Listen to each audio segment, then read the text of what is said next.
Jack. Levi. The book club from hell.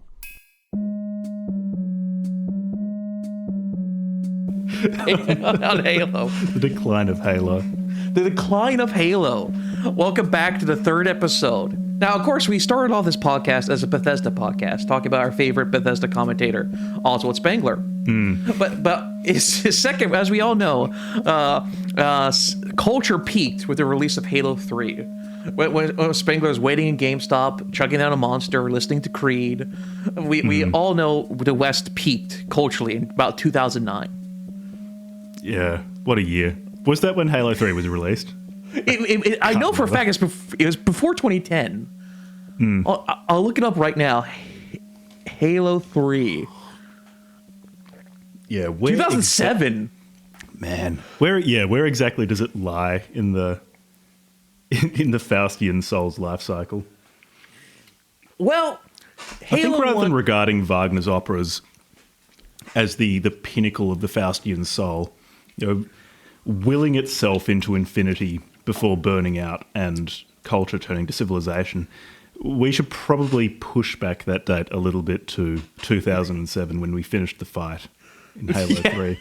And that was the final upwelling of the Faustian soul before it died, before winter began. Yeah, the contrition, the chief, Master Chief, he experiences the final contrition. The infinite, the I finally melds into the infinite, right? It symbolized within the ring. And remember, the ring is not a megapolis. It is the absence, is the mere rimming of the infinite, right? And the flood is bestial, is tangible, but the forerunners are completely Magian. They're almost like angels, right? When Spengler talks about in the high Gothic culture, the pseudomorphosis of the neo Faustian humans taking up the Forerunner technology, and it's that image at the beginning of these chapters of we're talking about problems of Arabian culture, those 3 chapters in the second part of The Decline of the West, which are about the Halo franchise. Yeah, as everyone knows, Halo, the original Halo trilogy was an adaptation of these particular chapters, actually. Yeah. And so when Spengler is talking about the historic pseudomorphosis of the Magian cultures growing up in their animal spirits of the blood, growing up from the landscape of the Middle East, so he uses the image of, you've got volcanic rock that he says is the ossified, dead, classical civilization, the actualized remains of its culture, which have entered into being and are no longer becoming. And into these seams between the volcanic rock, you've got the springtime Magian culture, or even this pre-springtime first upwellings of the Magian soul entering into these seams and growing along them in pseudomorphosis. What he's actually talking about is the relationship between the humans and Forerunner technology in the first 3... First Halo 1, 2, 3, ODST and Reach I will include too in the springtime. I think it would be unfair to say that those also aren't included. Actually, no, maybe those 2, they're just after the peak. Well, ODST is purely of the heroic, of the blood. If I remember, the main plot doesn't concern itself with the overall spiritual like the original 3 do. If I remember my ODST correctly, it was purely mission-based. It was purely of the aristocratic heroic. You had those bits in between missions where you just walked around a boring city and shot the Covenant. You got those boring bits between the really good missions. Halo Reach, though, I feel like, multiplayer was kind of fucked, but the single player was great. The lore heads always bitch about how it doesn't follow the book exactly. No, I always thought the Reach was good. I just want to shoot aliens. Yeah, well, see, that's the Puritanism in you, right? Because right? Because what does Spengler say about the infinite of God? The part of the guilt of the Faustian man is that with the distance they see the bright, vivid holiness, the mother going further away, but the demons are always close, right? The flood you can see, the forerunners are completely distant. It is within that infinite space that you're trying to reach for the inner contrition of the guilt of humanity. Yeah, no, I think that's very true. So, to give people a bit of context as to why the first 3 Halo games are fundamentally Spenglerian endeavor, should we talk about... Okay, so how should we approach this? You want to talk about what the Magian soul actually is? So these chapters of the book are about... So, Spengler's got his Pokemon types of various cultures and civilizations. You've got the classical, you've got the Faustian, you've got the Magian, the Chinese. In these chapters, he talks about the Russian as well as a new soul, and talks about how in our time, like right now, 2025, the Russian soul is finding its voice, and it will arise in a new Christian pseudomorphosis. Which we can kind of see. Is this one of the examples of Spengler's rare misses, his predictions of Russian culture? It doesn't... I mean, look, I've never been to Russia. I don't know a great deal about it. It doesn't feel like an intensely vibrant, like fundamentally new cultural force in the world. Like, that feels more like China. Although, I mean, even China is hard to say. I could be convinced from first Spenglerian principles that in China what we're seeing is pseudomorphosis. They've taken on Faustian capitalism and pushed it to the nth degree, having hollowed out the vestiges of their old culture with the Cultural Revolution. I don't know. I would need a Spenglerian doctor to diagnose that. But yeah, I suspect it might be one of Spengler's misses to say that a Dostoevsky Russian soul is arising, because he has a long section about why he likes Dostoevsky and why Tolstoy was a hack. Yeah, a millennial hipster poser. Tolstoy was a LARPer. He was a LARPer. I mean, I'm not going to dispute that. I'd probably like his works more than Spengler seemed to like them. But yeah, I won't dispute that he did like LARPing as a poor peasant, which by all accounts his wife fucking hated.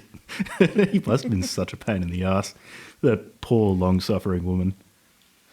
Well, see, Dostoevsky, you could tell a man by the bitch he has on his side, right? No matter how drunk and how much gambling debt Dostoevsky had, his wife was always with him, no matter what. And Dostoevsky was a bit of a wife guy. He was a bit of a wife guy, to be fair. He was a bit of on the simping side. Sort of, yeah. Didn't he cheat on her repeatedly? Well, yeah, but in spirit, he was still a wife guy. In spirit, he was with her the whole time. Separation of blood. Remember, it's separation of the blood and the spirit here. Yeah. I suppose, yeah, he was deepening his depravity so the fruits of forgiveness would be all the sweeter. But these 3 chapters of Spengler are some of my favourites. I messaged you while reading this and said, these chapters are Spengler at his peak. And you said that's how you feel whenever you read any Spengler. But I think these ones are special. I really like the section on the problems of Arabian culture. Yeah. There's so much there. He gives probably the clearest explanation of pseudomorphosis in the entire Decline of the West. I mean, he's pretty clear in the first book, but this time, he just provides so many examples of it that you get a really firm idea of what it is. The genealogies of all of the different religious movements in the Middle East, around, a few centuries either side of Jesus's birth and death, are really cool. The second religiousness is really cool. The ideas around Reformation, intellectual creativeness are really cool. It's just non-stop gold in these chapters. It's so much fun. Yeah, and I referenced the idea of the whole Decline of the West being a poetical work. You get that sense of rhythm and structure and rhyming in a sense, especially in this part too, because these 3 chapters just rhyme with the entirety of Spengler's oeuvre. Yeah. And there are sections here of really inspired prose. I would love to be able to read it in German. There's particularly a section that I'll just quote from when we're talking about the second religiousness, where he's talking about it being the sensation of for a culture in its winter, nearing death, the fog lifting off the landscape, and it's seeing its past clearly and returning to it. And it's a combination of a beautiful metaphor that actually really clearly illustrates what he's getting at. Yeah, these chapters are. I mean, if you've read this far in Spengler, you've already read the first volume of The Decline of the West. You're more than halfway through the second volume. You're probably already committed to him, but you're really getting rewarded for your efforts here. Oh, I 100% concur. And I love the fact we get like a definition of pseudomorphosis. Well, I can't even pronounce the damn word. Pseudomorphosis. Yeah. Pseudomorphosis. Goddamn. Spengler, even is he German and English? You were mentioning this earlier. The German language is what makes it difficult. While French theory cells could purposely confuse simple context. Mm. But this is where Spengler's third favorite video game next to Bethesda RPGs and Halo is of course Minecraft. So we get the Minecraft metaphor in this one. Yeah. And I have the physical edition here. It's best to read it out for the audience, his definition. Where he gets a more clear, the most clearest definition he ever puts to text, really. Yeah, and I didn't realize it's an analogy from mineralogy. Apparently, pseudomorphosis is some physical process. In geology that he's just taken and said, yep, this applies to capital H history as well. See, not many geology majors in the Booklet from Hell Discord server. No, I mean, shout out to Hierotef, who's the closest to that. But a Spengler poser, he could have given us a definition long ago instead of making us look like idiots in front of Spengler. Spengler staring down on us from. I mean, I guess he'd be in Faustian heaven because I'm not sure if he believed or not. I'd be kind of surprised if he were a committed Christian, just given what he's written in these books. But nonetheless, he's indissolubly of the Faustian spirit. He's staring down at us from infinity. I've got a quote here where he's talking about historical pseudomorphosis. Or do you want to dig yours up? Well, this is the first. Actually, you probably have the second paragraph. I had the first one. I probably have the same quote as you. Is it the one starting by the term historical pseudomorphosis? Yeah, exactly. Yeah. So I'll read the first part. You read the second one. In a rock stratum are embedded crystals of a mineral. Clefts and cracks occur, water filters in, and the crystals are gradually washed out, so that in due course only their hollow molds remain. Then comes volcanic outbursts, which explode the mountain. Molten masses pour in, stiffen, and crystallize out in their turn. But these are not free to do so in their own special forms. They must fill up the spaces that they find available. Thus there arise distorted forms, crystals whose inner structures contradicts their external shape, stones of one kind presenting the appearance of stones of another kind. The mineralogists call this phenomenon pseudomorphosis. And you have the second part already. Yeah. By the term historical pseudomorphosis, I propose to designate those cases in which an older alien culture lies so massively over the land that a young culture born in this land cannot get its breath and fails not only to achieve pure and specific, sorry, I'm reading my own handwriting, and specific expression forms, but even to develop fully its own self-consciousness. All that wells up from the depths of the young soul is cast in the old moulds. Young feelings stiffen in senile works, and instead of rearing itself up in its own creative power, it can only hate the distant power with a hate that grows to be monstrous. And so, yeah, shout out to Spengler for, how many pages into the second volume? At least 300 pages into volume 2 of this. He'll offer up a really clear definition of pseudomorphosis. Who says Spengler doesn't have a sense of humor? It's if we're talking about Spengler as the father of video gaming, this is a sort of a Dark Souls kind of thing. I mean, you demonstrate that you get your health bar back, when you become hollow.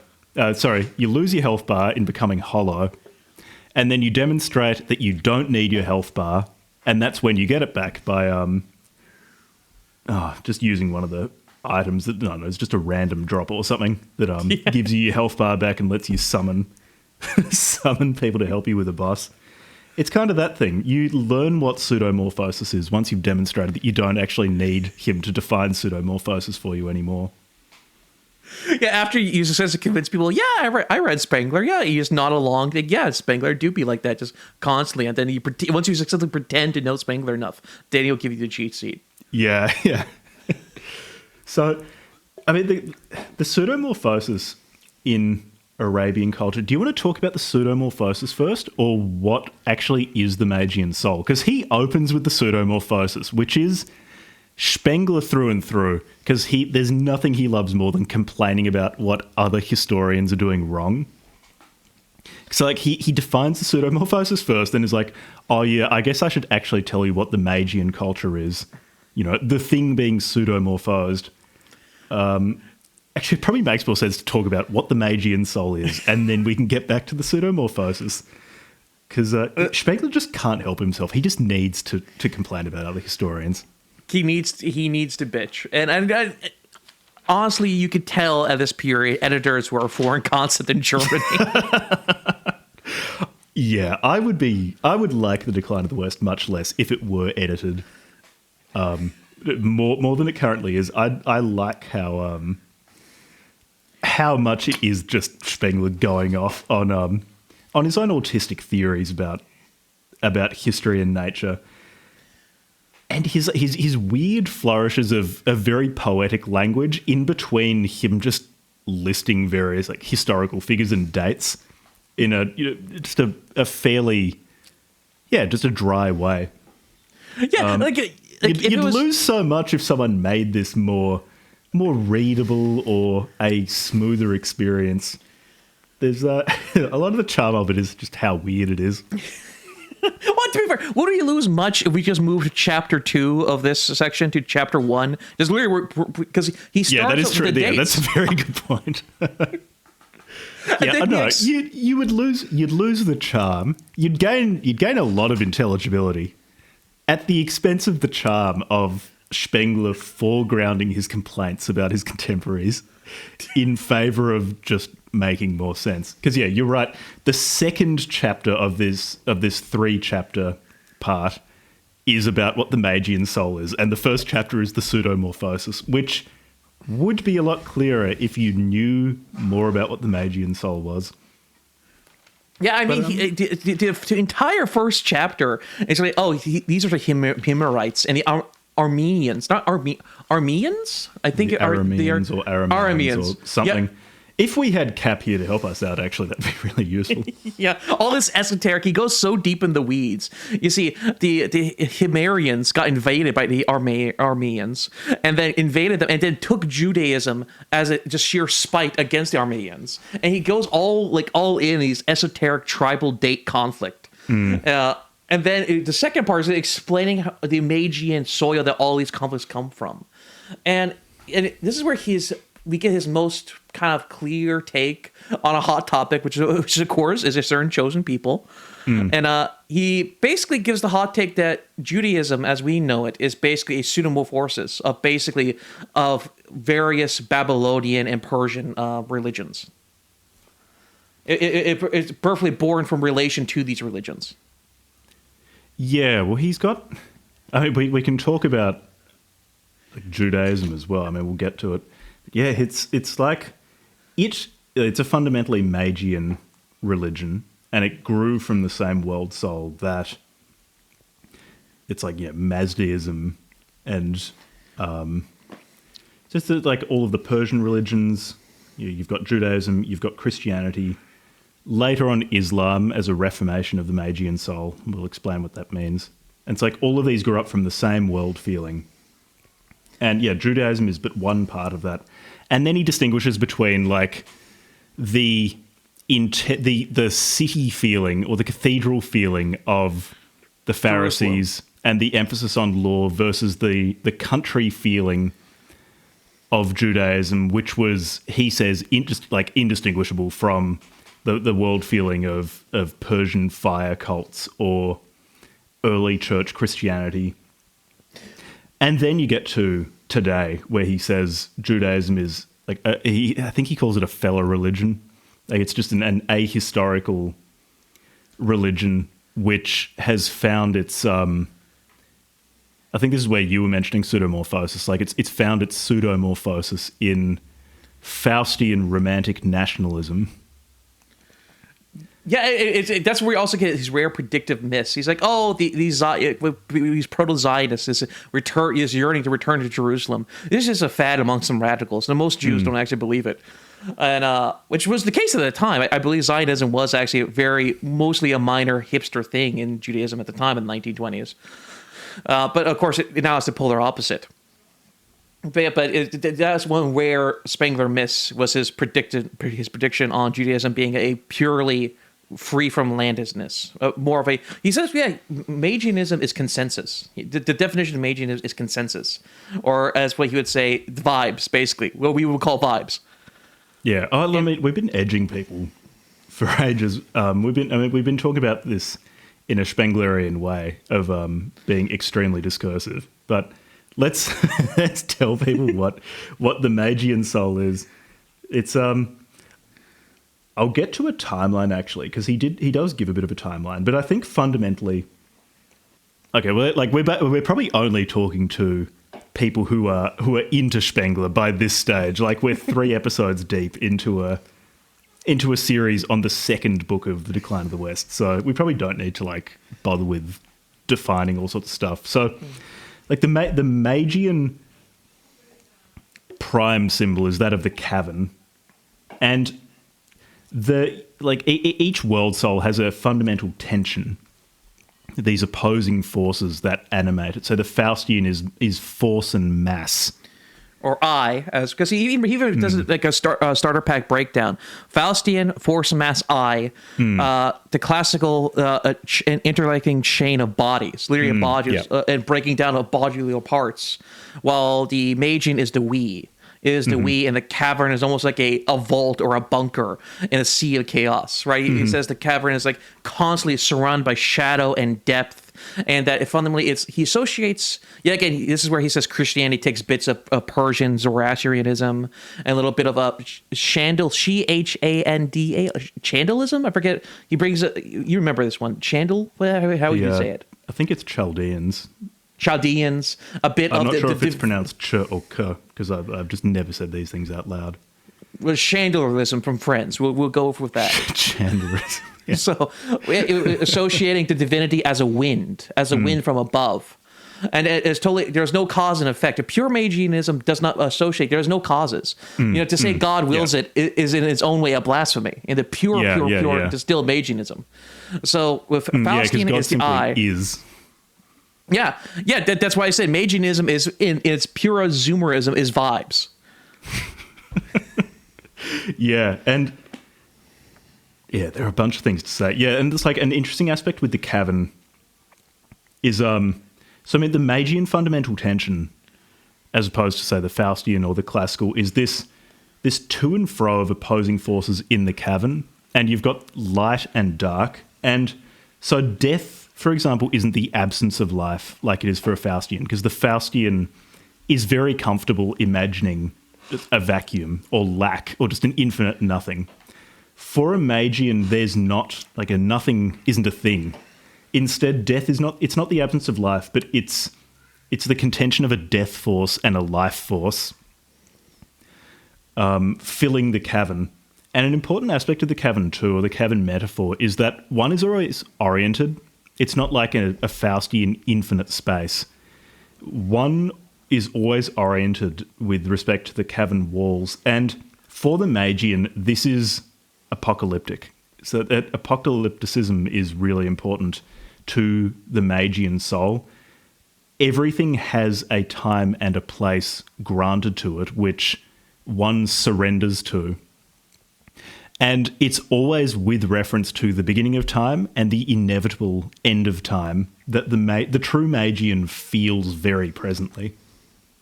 Right, and there's a tension to early Magianism. He emphasizes this constantly, the tension and fear and the erraticism. There's a sense of being constantly erratic in fear, perpetual terror of the apocalypse. Yeah. You get every early Christian was extremely high strung, like a jackrabbit trying to run away from a fox in the desert. There's this perpetual existential fear of the apocalypse, of the end, of foreboding. It's totally in contrast to the later evolution of Christianity, to the Gothic, the worship of Mother Mary, of lightness. But there is no love, there is fear. And Spengler talks about this, the contrast between fear and love. Religion comes from fear. Fear first. That's, and again, this is the poetry of Spengler, where he says, an animal fears from moment to moment, while a man fears all the time, fears everything. Yeah. Yeah, and for the Magian, it is the inevitable end of days. And because a Magian, so like a Faustian wills and a Faustian's relationship to God, and it's important to note that the Faustian Christianity is fundamentally different to Magian Christianity. And one major difference is that the Faustian has a will, and one wills goodness, essentially. Like you will to live in a way that's consonant with God, whereas the Magian just surrenders. It's like if I am to be cast into the lake of fire at the end of the day, at the end of days, that's just what happens. So his world's material. It doesn't matter. The will, I, and contrition is purely a Faustian. There's no sense of guilt in the beginning of Magian culture and the forerunners of Magian culture. There's no sense of guilt. There's a sense of tension and fear and death. Not even a death. No, of ending, of being out without salvation. But there's no element of guilt in this yearning for salvation in the forerunning of Magianism. Guilt does not play a part. Again, guilt is ownership. Guilt implies a personal ownership, and personal ownership plays no role in a universalized Magianism. There's only decay. There's only getting close to heaven and to the light and to the ethereal as possible. Yeah, there could be no radical ownership. There could be no Dave Goggins or Jocko Willink. Of the Magian soul, like that. No one there's having early morning ice baths or 200-kilometer runs before breakfast. Yeah, no Petersonian washing of the penis. No, absolutely not. Only if you are fated to do so, I suppose you could. But one is not willing, cleaning their own room and petting cats. Yeah, he mentions this. I think he makes it, not the penis part, but I think with baptisms, because he describes baptism in the Gothic sense is a sense of dealing with the internal guilt. Well, the early statement of baptism was not dealing with guilt at all. It was more of an initiation. Because he talks about in a weird way, the Magianisms, in a sense, have a sacred text that is holy. But he also says that implicit in the holy text is this idea of a secret text, or dare I say, a Straussian interpretation of the text. I was waiting for it. Yeah. Well, that's kind of the argument of Straussianism of the idea of a hidden text, of Kabbalism, of a sacred, of hidden numbers and numerology. And he even says in the Gospels, they say, when you're being prosecuted by the unfaithful, if you're amongst your fellow Christians, the silence is key. You share in the silence. In self-defense, you can be silent. And of course, Islam takes, as Spengler says, his other hot take. There's a lot of hot takes in this. His other hot take is that Islam is the most true Magian, most truest to the innate form, free from pseudomorphosis of the Magian soul. And Islam culture takes it so far as to go full taqiyya, which is you can even lie. You can even lie in defense of the faith. Because, yet again, a lie just has to deal with the material matter of the state. The state is ephemeral. Only the religious is true. As long as you're true to the spiritual, you can lie all day long in the material world. That's fine. Because lying in regards to the material is in itself material and therefore useless. And so in the religious context of the Magian or the pre-Christians, there's a sense of, yes, we do preach that all the world is God's domain, but within it is a secret Calvinism of the idea of an elect. This goes all the way to Peter. Right, Peter. He says he's a schoolman. He's the one with the vision who turns Christianity from this folkish religion of the peoples that did not have a canon. Do you mean Paul? Paul. Sorry, Paul. Yeah, No, sorry. that sounds more like Paul than Peter. Oh yeah, no, because he compares Paul to Peter the Great. I think because remember he starts all of this with comparisons of Tolstoy and Dostoevsky. Mm-hmm. Yeah. That's right. It's like, and you wonder in the middle of this. Oh yeah, why did we start off with Tolstoy and Dostoevsky? Why did we start off with this? But what he's doing is he's doing in the POV of a person reading this in the 1920s. He uses a modern metaphor in that context, which is everyone knows Tolstoy, everyone reads Dostoevsky, and he works his way backwards and loops them in this internal contradiction, this internal tension between the city LARPer, which is Tolstoy, and the internal folksman of the land, which is Dostoevsky. Dostoevsky is you can easily plant him in the land of the early fathers of Christianity, and he'll blend in perfectly. Where if you try to put Tolstoy in, you could smell the LARPer on him. He's cosplaying. Yeah. I mean, what would the modern equivalents be? One of those, I don't know, like billionaire tradwives pretending to make muesli on their fake farm is the Tolstoy LARPer. And the real Dostoevsky, maybe it'll be Varg Vikernes, uploading videos every now and then where he'll be like playing guitar in a field or doing Lego stop motion animations of his to illustrate some latest Mifrog module while his autistic wife and his children are laughing in the background because somehow he's just completely landed on his feet in life. He is a lucky fellow. In many ways, I guess, actually, he is very Odyssean. He is doing something right. I mean, every video of his seems to be him spending time in the sunshine talking about his particular autistic interests while you can hear his wife and kids playing in the background. Yeah, there's a sense of the Odysseus in him. He is an Odyssean figure and how lucky he is. He is... I think your example backfired because I could see Varg being transported to the time of Homer and fitting in perfectly. No, I'm saying he's a man of the land, which given his views about different peoples in Europe would probably also quite please him.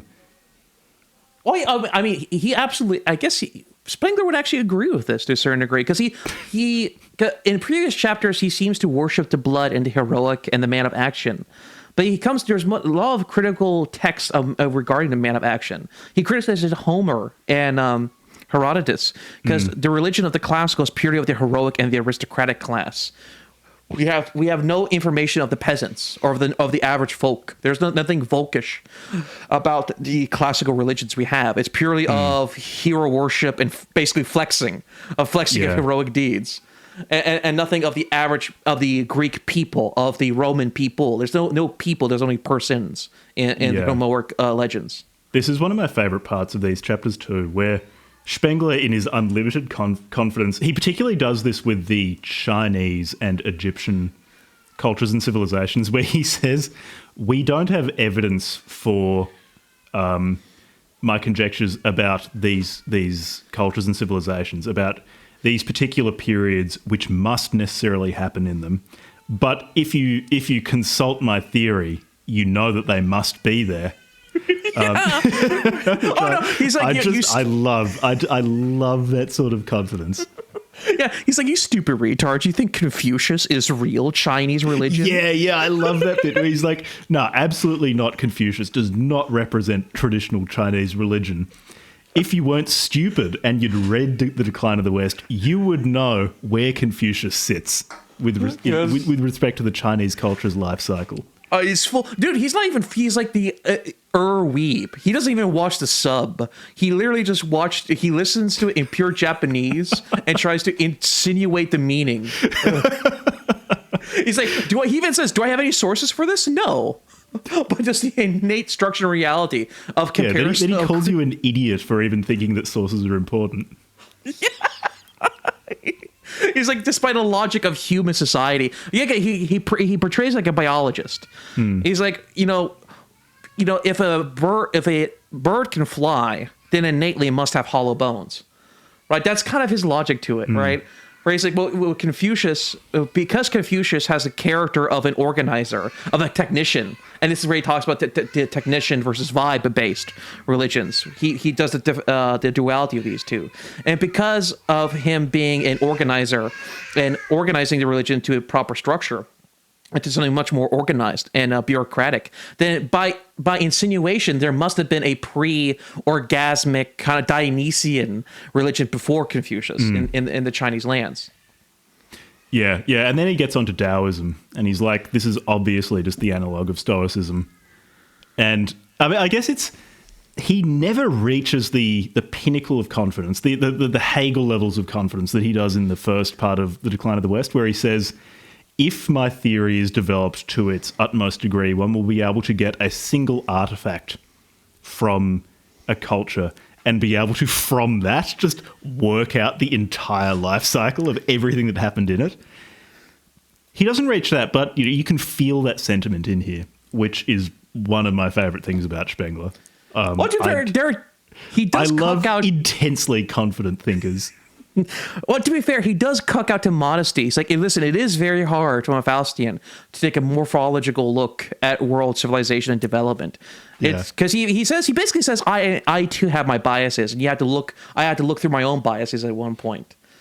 So he's not, sadly, he's not confident in as Stirner is in his 2-volume work. No, it's hard to reach that point. Yeah. Well, Stirner would call all this the spook slop, wouldn't he? I'm sure he would have very little time for this. There are aspects of this, though, that really reminded me of Stirner, particularly when Spengler's talking about, he calls it intellectual creativeness. Actually, no, before I get sidetracked blending together Spengler and Stirner, let's talk about what the Magian soul is. we keep trying to do it. Wait, okay, Pneuma and Psyche. This is an important part that'll help people work out what the Magian soul is. You've got so for people who, and this will either be crystal ladies or neo-Nazis, people who are interested in Gnosticism. Those groups of people will know about Pneuma and Psyche, but for the rest of us, Psyche, it's basically you've got your physical body and your intellectual processes, and those are all of the world. They're not of God. They're not of the Godhead.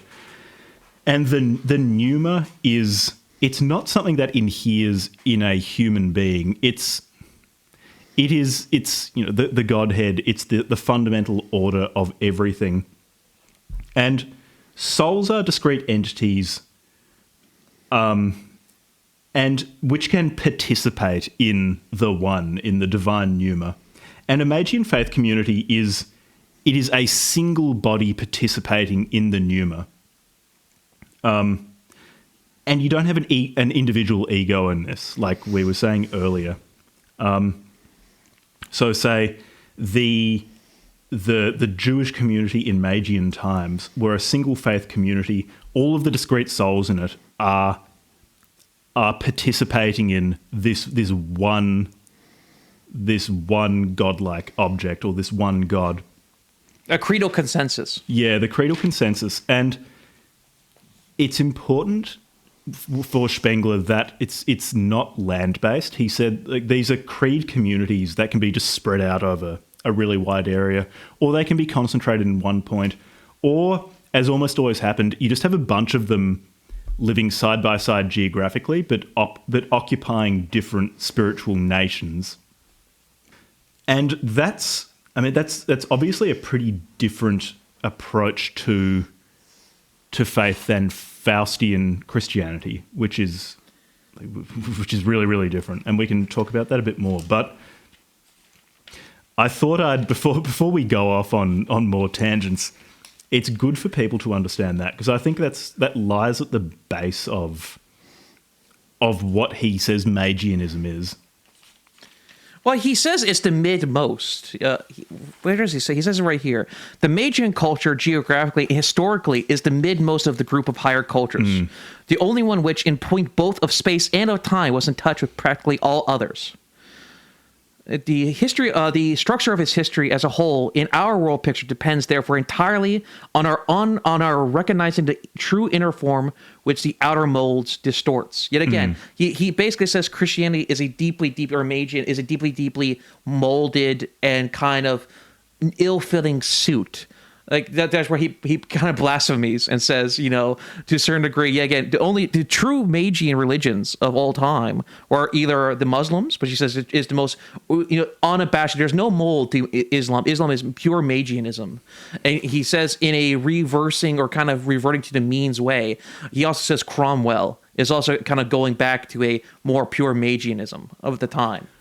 I don't know about Cromwell. I think Cromwell really seems to me, I mean, we can get to talking about Reformation, but he seemed to me to be a reformation of Faustianism, like a restatement of Faustian beliefs rather than Magianism.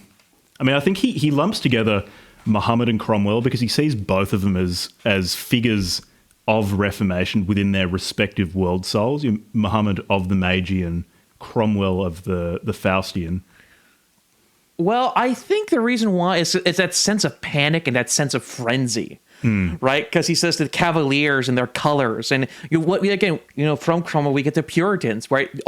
He even talks about this in color theory, right? The only colors Puritans have is black, right? Yeah. And they believe more in werewolves than Catholics do, right? Okay, he talks about this like they're much more superstitious. They believe, in many ways, they intuitively believe more in evil than they do of God. Which is kind of a secret, like he there's a sense of yearning, of nostalgic yearning for the Gothic Catholicism. Like Spengler kind of I'm not going full trad calf, claiming that he was a secret Catholic, like some certain online Catholics. But there is a yearning for that beautiful color, the blue and the whiteness of the Mother Mary and he very interesting thing for a very Faustian, for a very masculine ideology of Faustianism. He says Mother Mary is like the figure, the prime symbol. I think he says she's a prime symbol, recall correctly, of Faustianism. The Virgin Mother, the mother who creates just sheer out of her own I-ness, basically, in relation to the infinite. Yeah. Who births the infinite as well at that point at which the infinite enters into time. Yeah, and the thing is, in many ways, the Cromwellians, the Puritans, they feel that distance for such a long time that they grow to basically stop believing in it. And he basically says the devil's laughter is far closer to you than the warmth of the love of heaven, or something along those lines. He specifically associates the devil and Satanism with humor and laughter, and he associates with what Bach, B-O-S. How are you supposed to? We all know that famous Satan painting, the paintings of B-O-S-C-H. Bosch. Hermann Bosch. Thank you. Yes, he talks about this. There's a playfulness to it. He even says there's a playfulness because it's intuitive and real. He says it with the Renaissance man. He says the idea of burning witches, of the devil, of Satan, of hell and fire, and the hands that painted the Sistine Chapel on his neck was a ward against the devil. Right, there's a lived-in belief of hellfire, of Satan, of the devils. Right, but it was a natural fear. Right, because when he's painting the Sistine Chapel, there's also in equal measure is the love of the Holy Mother. Right, well, with the Puritanisms, with Luther, right, they no longer have the proximate feeling of the love. And that's why faith, the idea of faith alone. The idea of faith alone is very Faustian. In one way, but it is a Faustian of loneliness. He says the greatest sin of Protestantism is the innate celebration or admitting to loneliness. Because he says this idea that Luther was overall, much like Tolstoy, a LARPer in some sense, right? Because Luther specifically explains the structure of society via classes. You got the economic class, you got the priests, and you got the rulers. And Spengler says, well, you leave the one thing out, the people who gave birth to Christianity to begin with, which is the folk, which is the village folk, which is the countryside. He gives a beautiful metaphor, and the cities, the landscape metaphor, he gets so much beautiful in his descriptions, is that, with the early church fathers, with John the Baptist, with all the prophets of old, they were there in the springs, amongst the trees. They saw the sky. Well, when Luther saw his visions of divinity, he woke up and saw like a stone window and onto the streets. And and looking out over the roofs, the rooftops.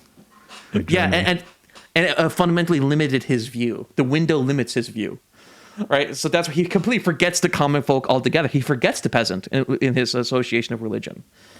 And so this idea of it's the worst of both worlds. You get the frenzy and the panic of the early fathers, but it's fundamentally LARPy, and you don't get the sense of the shared consensus. Protestantism is a lonely frenzy. And it's a bunch of LARPers like trying to enact an immense amount of action in their shared lonely frenzy. There's something deeply kind of unconfident, or again, using a modern term, LARPy, in the way that Protestantism was so extreme in their actions. I think it depends on how you look at it too, because he also says, so I mean, what you're talking about is for people listening. Spengler talks about each culture has a reformation if it can live long enough, where like they're past that springtime and the summertime when those living in the culture can just intuitively access its depths, and there reaches a point where those in the culture look back on its early days and want to try to return to that, and that's where you get that Puritanism.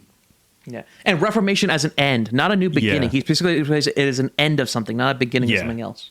Yeah.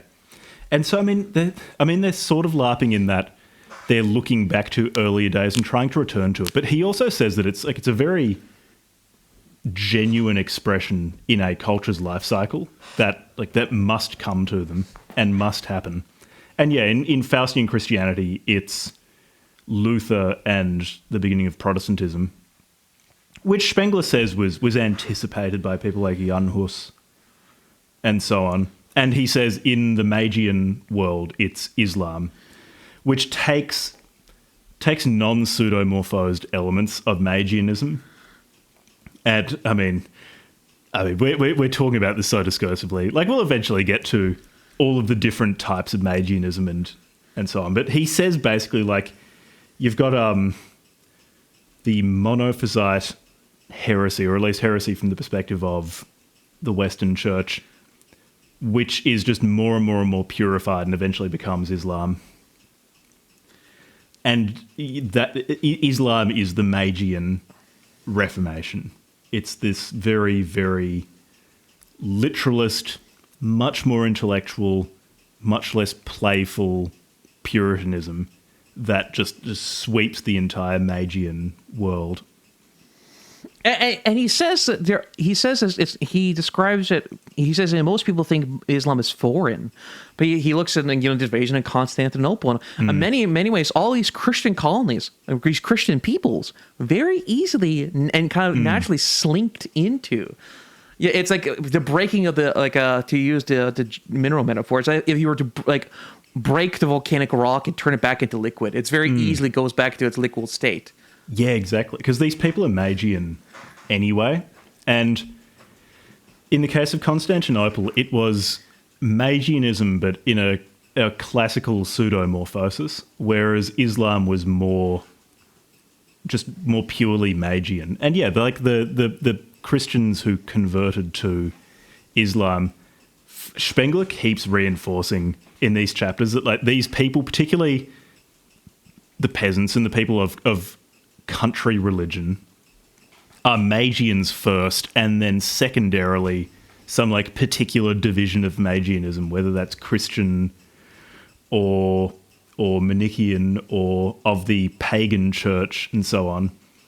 That's kind of secondary. That's downstream of them being Magian. It's just a particular expression of Magianism. So when like the purest form of Magianism comes along, they all just convert to that. Or they convert. I guess they were already there. And just in many ways, see it's a Islam reversion. and go, yeah, we'll go with that. Spengler would say it's almost a reversion to a more pure form. I guess it's not even a conversion per se in the modern sense. And also, I would like to say, I think we're taking a Spenglerian approach. I don't think we need to define our terms. I think our audience needs to experience in the auditorial form.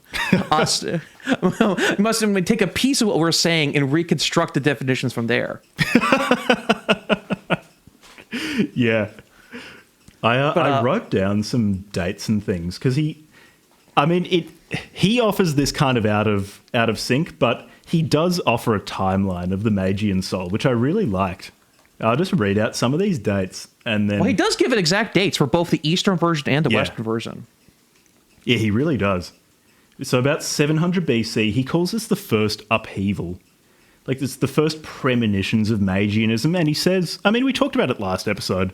Before the springtime, you've got this slow sliding into focus of some world sense that eventually, like, uplifts, sort of like from the depths of the ocean, like a current of water shooting up, that will eventually become the springtime of a culture. And that's about 700 BC for the Magians.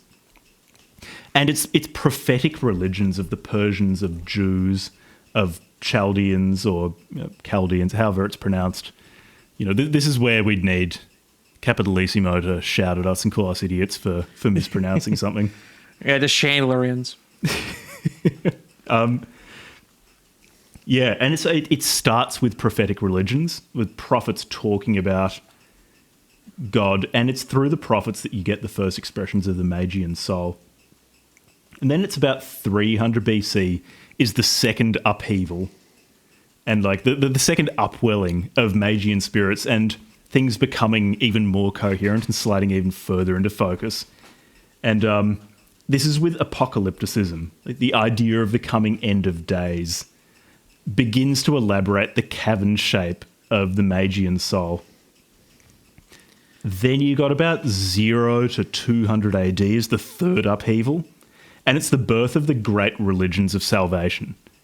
And he says this is the bright day of culture. This is high spring and summer. And he says that the intensity of religious experience is so much that it's just unsustainable. The people who are plugged into this are already getting burned out on it. A person cannot handle this depth of religious experience for long, or a culture can't do it for long. And you've got Jewish, Christian, Mandean, Persian churches emerging. And when he says church, he basically just means a creed community, like we said earlier. Just a bunch of people partaking of the same pneuma. And they can be scattered far and wide, but so long as they profess the same faith, he says that inwardly they're the one united people. Yeah, and we also it does. Oh, sorry, I was supposed to say. No, go on. That's why he could have something like a pagan church versus a pagan cult, right? A pagan cult's pure vice is pure unconscious consensus, spontaneous consensus. Yeah. Well, the church, that's why he says, in many ways, he also says our church, in many ways, the Inquisition comes from the pagan Inquisition of the Christian. The pagan church only came into front of something so alien. That is, he actually said he pulls a nerd emoji on actually, technically speaking, Christianity. That's like half this book is him doing actually. Yeah, technically it's not monotheism, because in the especially the Old Testament stuff, they say the other gods do exist, but they're foreign gods. Our God is the best. Well, the Christian just kind of skips steps and says, okay, that means there's no other gods but ours. And he says in many ways the Judaic version of that was kind of put upon the pagans of the Romans and of the Greeks at the time of the Christians, saying that their God was the best. So in self-defense, they had to say our pantheon. And he says this about the golden ass. He says in a much later day of paganisms, they would try to say, well, this god is the one face of the many other gods. I think he cites the golden ass and stuff like this, and the proto unifying one god, the king of Marduk, and all these things. He says around 700 to 300 BC, you see all these king gods or amalgamization gods coming to the fore. Yeah, it's cool. Yeah, you bring up the pagan church. That's kind of the pseudomorphosis angle of it to the west, which I thought was pretty cool, because like we're talking about the kind of purely Magian stuff, which was happening in the east, but further to the west, where the classical world was even stronger, you have these Magian currents emerging into classical forms, and it turns into the Greek church, which Spengler says is it's classical, dead classical forms animated by Magianism. And interestingly, he says this just didn't survive. He said this got destroyed by Islam, this Greek church, because he says current Christianity is Faustian and completely different. The current Christianity is the dead form of Magianism and Magian Christianity animated by the Faustian soul.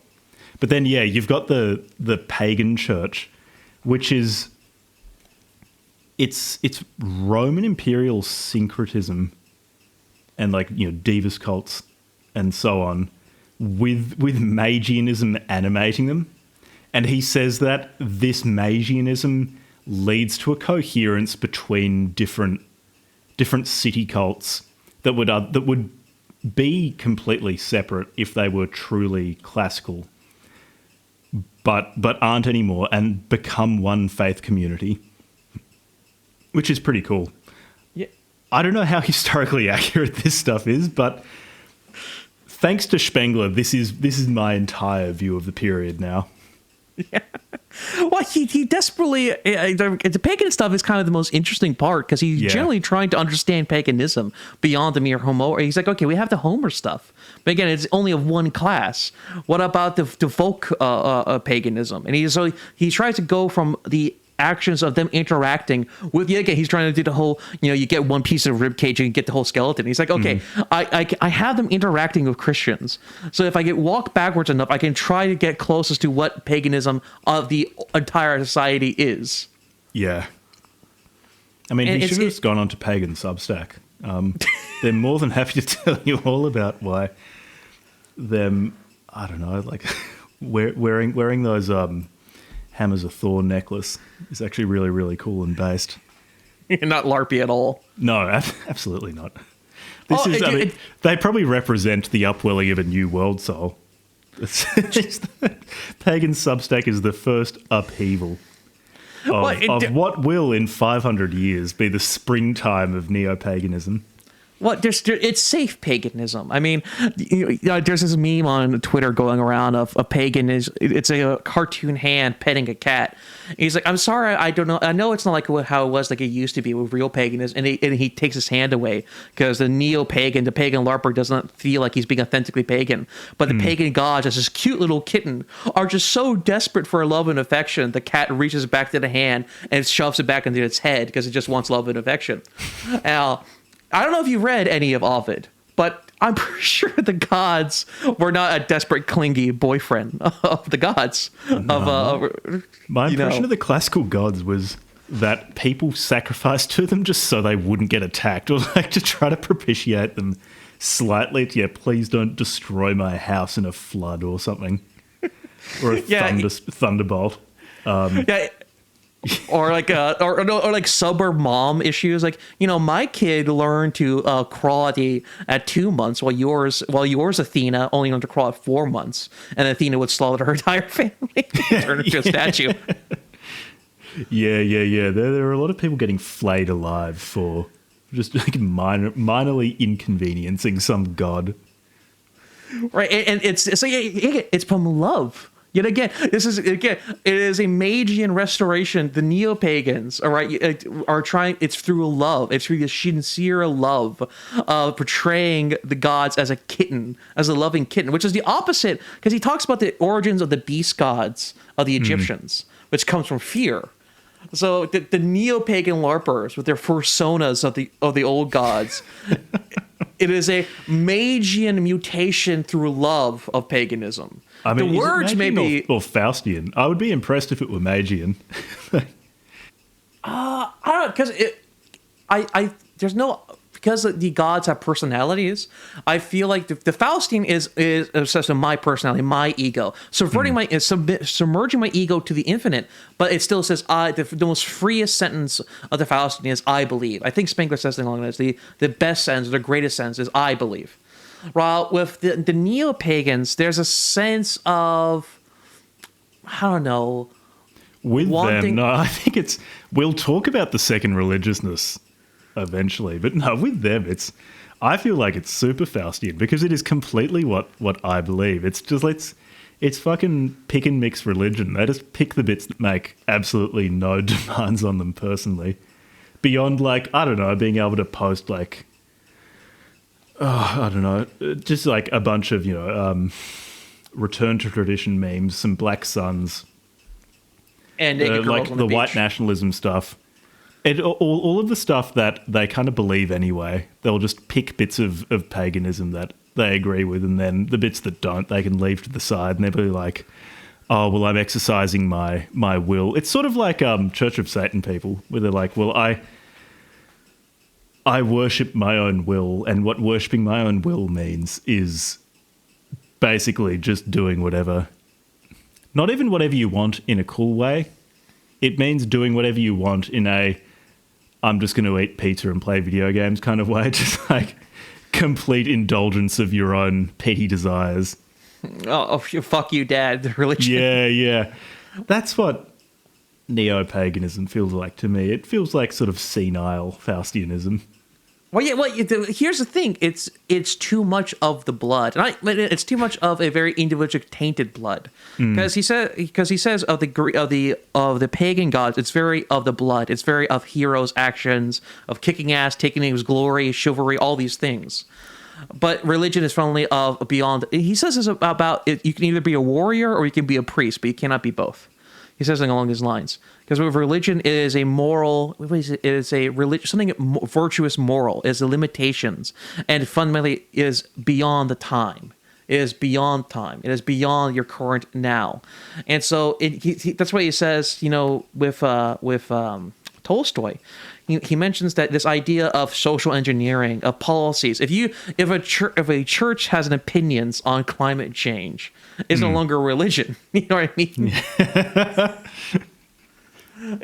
Because he says this with the idea. He quotes Dostoevsky with how evil Petersburg is, how just completely vaporal and foreign and alien. And he says, he quotes Dostoevsky, it feels like it can go up into mist in any moment. It's completely untethered. It's a balloon of a city. It's tied into a Moscow rock, but if it was not tied to Moscow, it would just float away. And there's the idea with Dostoevsky about that. It's completely inorganic and organic to that particular region. And he says of the idea, all religions start off as blood, but they slowly have to be, through scholarsm, through bureaucracy, must be stripped away of being associated with bloodlines and of families and of the earth. And slowly must be worked away. He says this is blatantly with the Chinese. All the Chinese gods became emperors and god kings and so forth. But then it became slowly universalized to the kingdom of heaven. You got the kingdom of earth is a mirror to the kingdom of heaven, not in a Manichaean way, but in a purely reflective kind of. He kind of just says, Chinese religion has no agency. There's no sense of urgency to Chinese. Their religion is the garden. It's like, you can wander. There's bridges, there's doors, there's garden paths. It's very leisurely religion. There's no sense of the apocalyptic in Chinese. It's not even an eternal present either. It's an eternal. I'll get to it later. Let me finish tending my garden ism. Yeah, it's just never-ending smoko. There's no body management. There's no bodyler present now. Giga Chad, yes, the classical. But there's no, dude. We gotta get it. We gotta do this now. It's popular. It's coming. The frenzy of the early Magianism. The cavern as a bunker. Yeah, it was almost like doom preppers and seeing that holy cavern, Christianity as a bunker against the sheer chaos of the darkness surrounding it. And this is where he says that Christianity is also a mutation of Persian belief as well, because he calls what St. Augustine. He says at the end of the day, listen, St. Augustine is not a Catholic. He's not a Christian. He's a Manichaean. He is a Zoroastrian Persian. His words are his lips are forming Christian words, but the intonation is purely that of the Persian Manichaean belief. Yeah, he's got that thing about how basically everyone who belongs to the Magian soul is fundamentally a Magian, and things like Christianity or those specific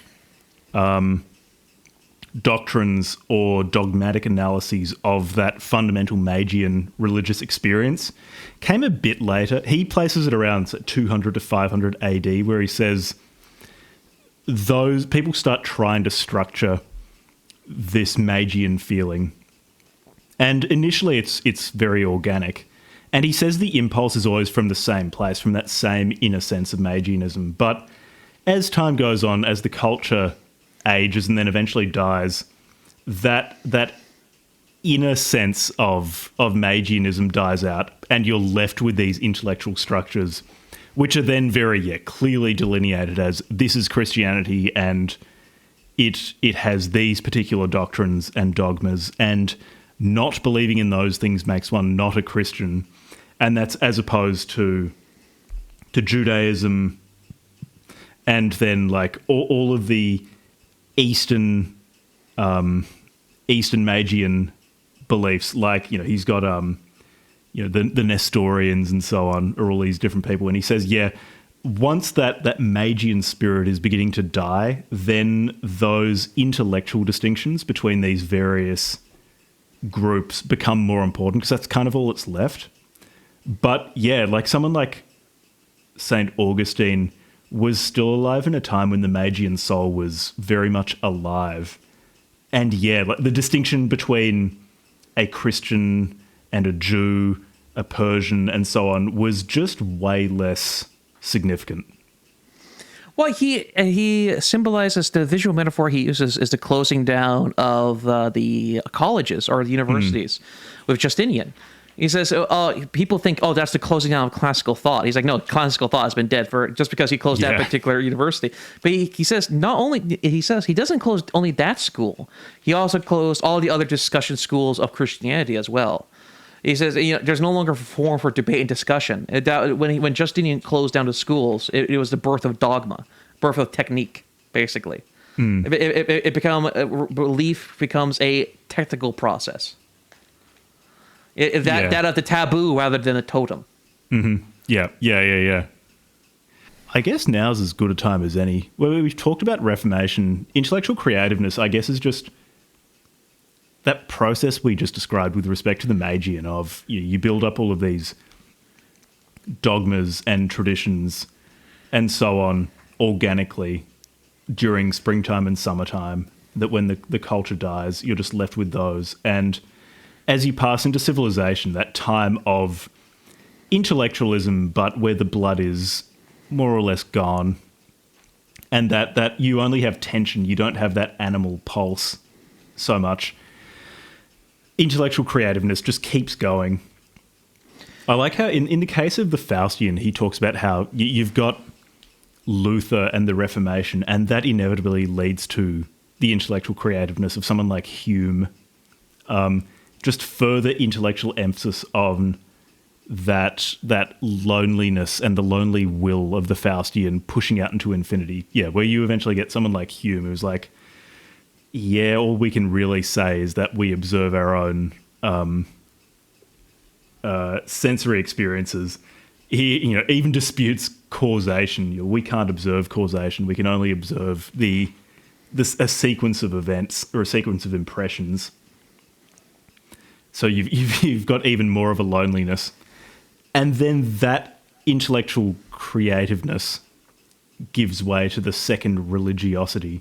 The second religiosity is a really cool concept, and it is one of the ones that people talk about. Like, you do hear people talking about the second religiosity at the moment. I mean, when I say people, you hear people talking about it. Very few do, but if you find the right people, you'll get people mentioning it. And this is one of my favourite concepts in this part of the book. So I like how Spengler talks about how it's almost like a pyramid. So when a culture is youngest, almost everyone is more or less on the same page. Everyone's partaking of the culture. And as it ages, almost one's ability to access the depths of a culture, fewer and fewer people are able to do that. And the ability to access it leaves the countryside and moves into towns. And then even within towns, fewer and fewer people within the town are able to access the sort of the generative force of a world soul or an inner feeling. And then eventually it completely dries up, and that pyramid gets even pointier because you're just left with intellectualism once you're in civilization, and progressively fewer people are able to comprehend the extreme intellectual subtlety of later civilization. And then eventually, basically, just no one can do it. It's just completely burned out. And that's the point at which intellectual creativeness just eats itself. And when this happens, you're getting an upwelling of feeling among those basically left behind by this increasing intellectual subtlety in civilization, in the winter of a culture and eventual death of a culture. And this is where we're getting the second religiosity. So you've got basically fellow religions. Like the peasantry retains some sort of feeling of the world soul from which they've come that has just stopped evolving. And you've got the upper classes, those who maybe a generation or two ago could have taken part in intellectual creativeness, but now that's just left them behind too, because it's left everyone behind. And they see that sense of the past that is present in fellow religions among the lower classes and start adopting those. And I've got the quote here of what happens with the second religiousness, which I really like. I think this is one of Spengler's best. In both phenomena, the creative young strength of the early culture is lacking, but both have their greatness nevertheless. That of the second religiousness consists in a deep piety that fills the waking consciousness. The piety impressed Herodotus in the late Egyptians and impresses West Europeans in China, India, and Islam. And that of Caesarism consists in its unchained might of colossal facts, but neither in the creations of this piety nor in the form... Wait, I've started in the wrong place. Very Spenglerian of you. We got to infer the beginning of that sentence. It's both dark and... Let me... here we go, yeah. But neither in the creations of this piety nor in the form of the Roman Imperium is there anything primary and spontaneous. Nothing is built up, no idea unfolds itself. It is only as if a mist cleared off the land and revealed the old forms, uncertainly at first, but presently with increasing distinctness. The material of the second religiousness is simply that of the first genuine young religiousness, only otherwise experienced and expressed.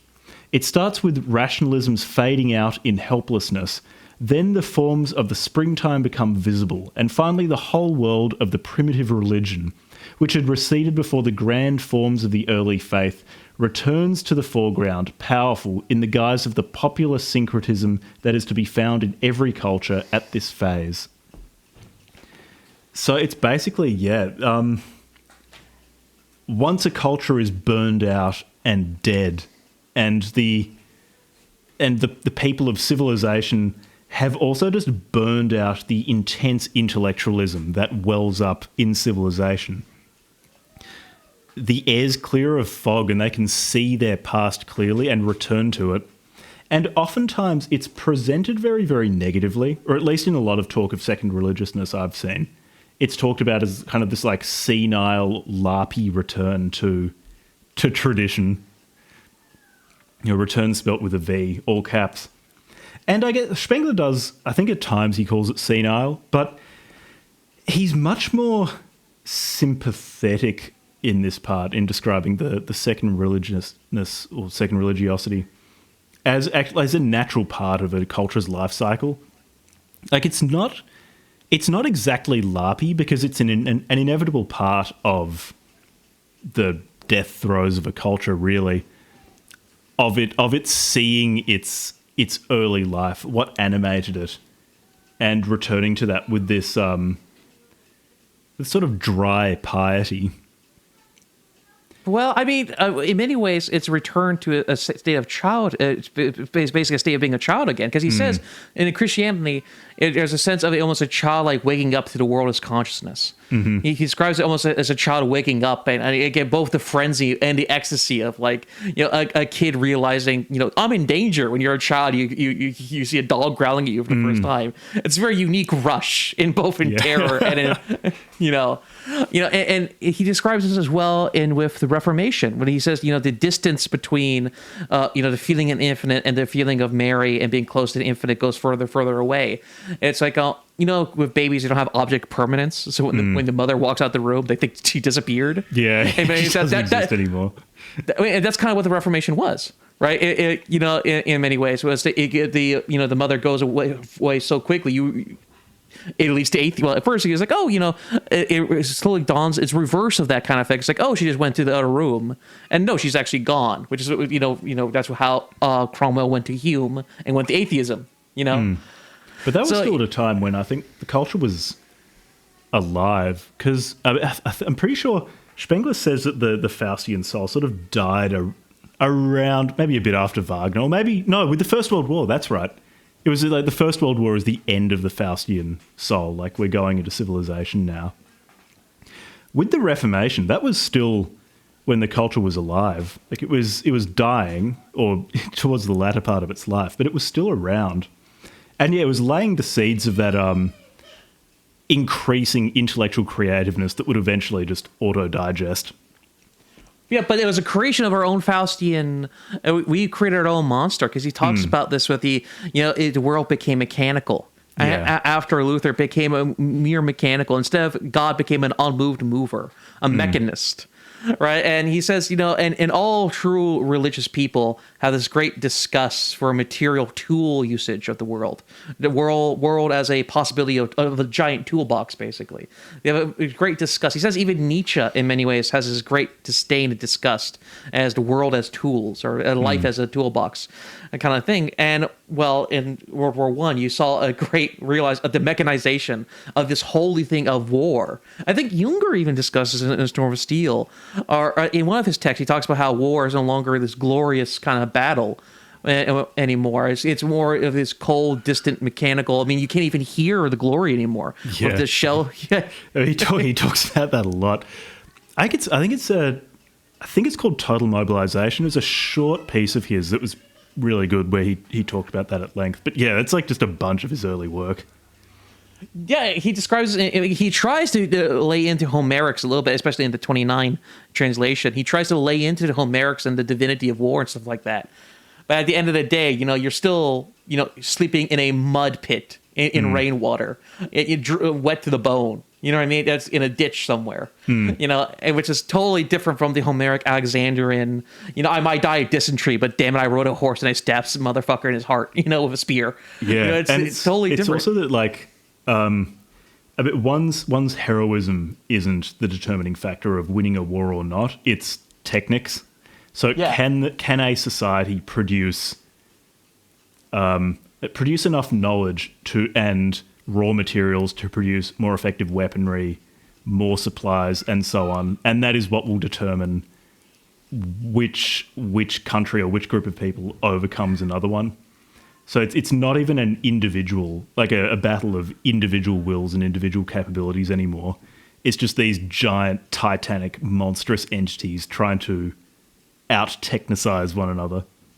Yeah, well, the technical god finally took over the blood and technicized the blood. Because he says the religious people, there's a conflict between the blood, must always watch out, falling into temptation.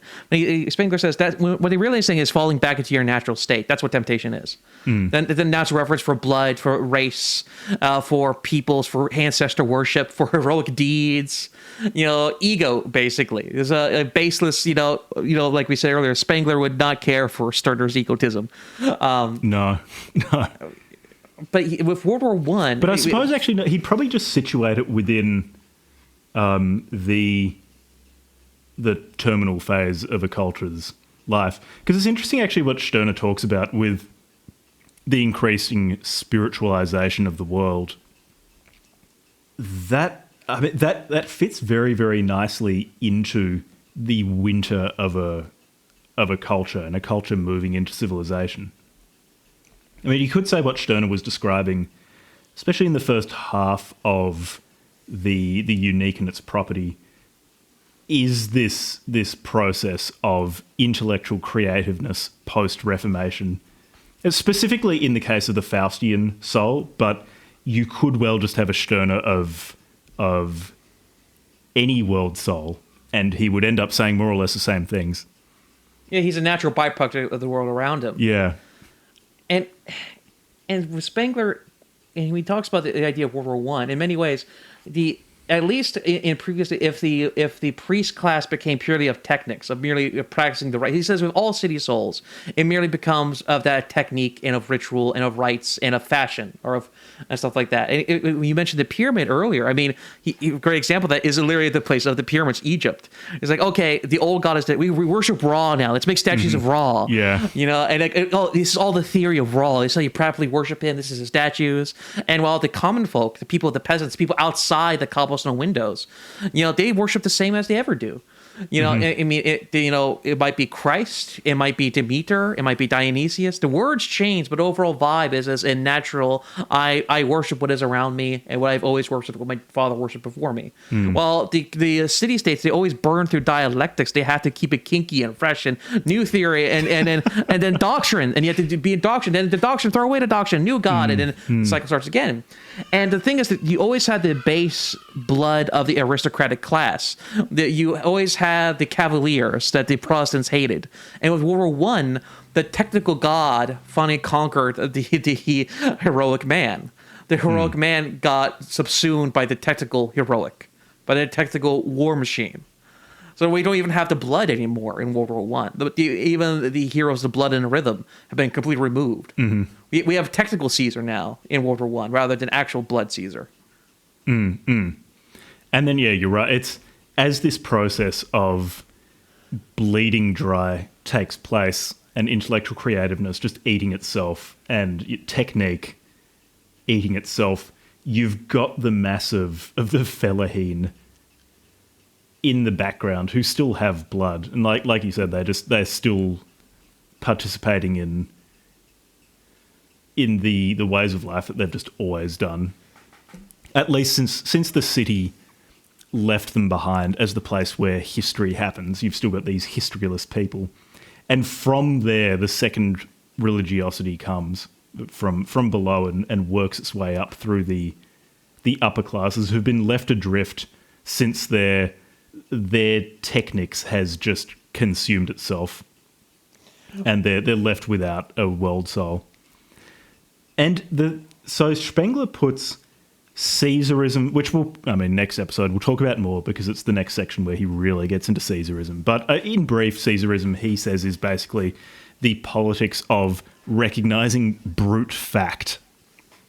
So the truths of intellectual creativeness are gone. They're dead. They've digested themselves. You're just left with facts. You're just left with the guy who can summon the most power, the most resources, who dominates those beneath him, and does so in sort of a populist way, an anti-intellectual way, an anti-elite way, and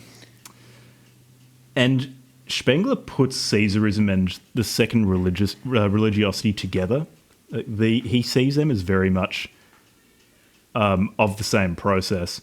And interestingly, I'm pretty sure Spengler said in the Faustian West, Caesarism should be arising around now or a little bit after now. So do you see the second religiousness arising around us? And how do you think it would look? Do you think it would look like, internet Christians? So that is to say, Ortho Bros and Tradcaths, both of whom I just see as internet Christians. Neo-paganism, do you think that could be the second religiousness? Do you reckon we're beginning to see it? That is tough to say. I mean, you have your ear ground more to the continental thing. I mean, there is a revival of Christianity in America, and there's a revival of, I would say, blood in Europe. I'd say, to a certain degree, but definitely nothing of, I don't detect any yearning for Magianism. I still think it's very much of a Napoleonic but it won't be Magian, because Europe, like the West now it's the West that Spengler talks about. It's Faustian. I mean, Magianism is done. I mean, so Spengler, like, I mean, you know this because you read the book, but like for Spengler, Islam is the dead husk of Magianism. Like, Magianism's finished. Right. Well, in that case, it's a return to the classical, because, I mean, certainly, I mean, the Faustian thing would be like the Nietzschean dark EU of Napoleon's Confederacy of the European states. EU, the continent EU is very Faustian in itself. The center of Germany being the ever-branching tree. I mean, he even says, the Frankish knights, he takes, Germans were the real knights and the French just took credit for it, that kind of thing. He says that in the previous chapter. So the Faustian thing to do would be create like a red-pilled EU, basically. That would be the Faustian thing to do. Because it would be looking back to the springtime of the culture, which would be the Gothic. Of course, it would be Charlemagne. Yeah, so what would that look like? Yeah, I mean, I guess it could be. So when he talks about the great Faustian innovations in pseudomorphosed Christianity, one thing he points out is particularly confession. He says is almost the most Faustian thing you can do, because it's the individual will before the infinite. Confessing its sins, and with an emphasis on the sins were things that the will did. It's not like with a Magian where things just happen to you. Yeah, we're the avatar of the heavens, basically. We're just merely avatars or conduits. Yeah, would it be I don't know, a resurgence in confessional Christianity? I mean, in some ways, like, aspects of particular left progressivism are growing so incredibly guilt-ridden that it could be fertile ground. Eventually they realize that guilt with no prospect for forgiveness or expiation is intolerable. Maybe that's where it'll come from. They'll get really, really into confession. Not holding my breath, but maybe that'll happen. It's woke Calvinism. It's woke Calvinism. Again, Spengler basically describes this idea of what your idea of leftist wokeism is. It's literally, you got the fires of the demons, but you have no smile of Mother Mary. Right? When Faustianism dies, you don't even get the pleasure of admitting to your guilt. You're guilty by default. You don't even get the pleasure of Spengler discusses this. You don't even get the pleasure of the Faustian release of admitting to your guilt. Yeah, anymore. it's just original sin all the way down with no forgiveness.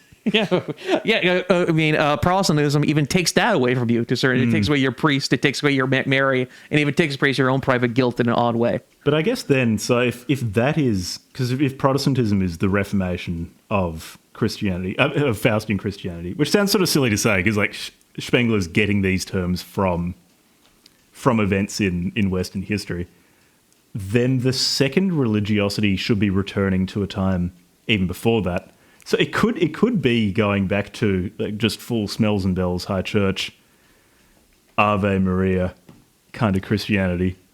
Well, remember, but due to pseudomorphosis, it could have the words of Christianity, but its reality and its actual inner feeling would be completely alien. I think it'd be much more classical, be that of bodies again. In America, I could definitely see I could definitely see a new Cromwell. I could definitely see, Trump is much more a Sula figure. He's purely of a material. Yeah, I wouldn't have said Trump was much of a Cromwell. You never know. Maybe he'll develop a taste for intense moral purity. But I would be surprised. I would say Trump is merely a conduit of a reawakened blood of the American people in a Spenglerian sense. Because, that moment, I think Spengler, I don't think would like Trump. I don't think he would actually, as a human being, as a person, I don't think Spengler would like Trump. I'm sorry, MAGA Spenglerians. He would not wear the MAGA hat. He would not wear the MAGA hat. I think you'd find him debased and a weird, especially the fact that Donald Trump is like German. The proof of Spengler's idea of immigrating to different countries. Yeah, if you need proof of Spengler's idea of immigrating to different places fundamentally changes you as a people. Imagine Trump being in the same room as Spengler and saying they're both German. Yeah. Yeah, what would it... Yeah, right. Yeah, because the land influence on a people is very strong. So presumably an American second religiousness would diverge from a European one. What would be... Maybe just go back to cowboys. Just like recapture the spirit of the West. Well, yeah, fleeing from the empire to reconquest home, in many ways. That's the idea. That's the nativist view: is that America must be reconquered again. Where if we're fleeing from the empire, we must forge our own home. Must be reconquered. You mean? Well, there are already thousands of U.S. troops in Europe. That's already happening. Maybe that's what NATO is.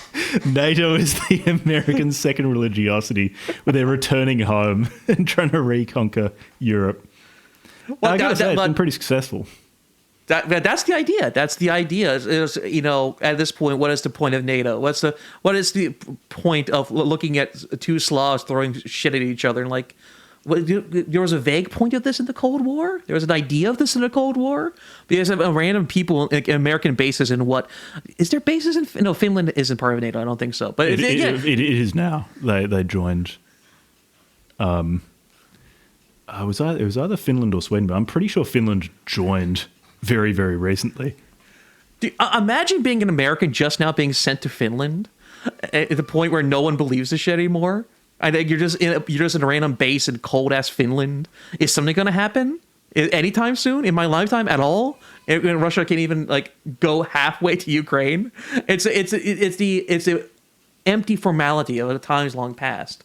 And I think not to get political here, but in terms of the second religiousness in America, is I think when maybe Trump, this is the American second religiousness, just like going all in on American imperialism in Europe. That said, because Spengler puts second religiousness, Caesarism, and empire together as fundamentally linked phenomena.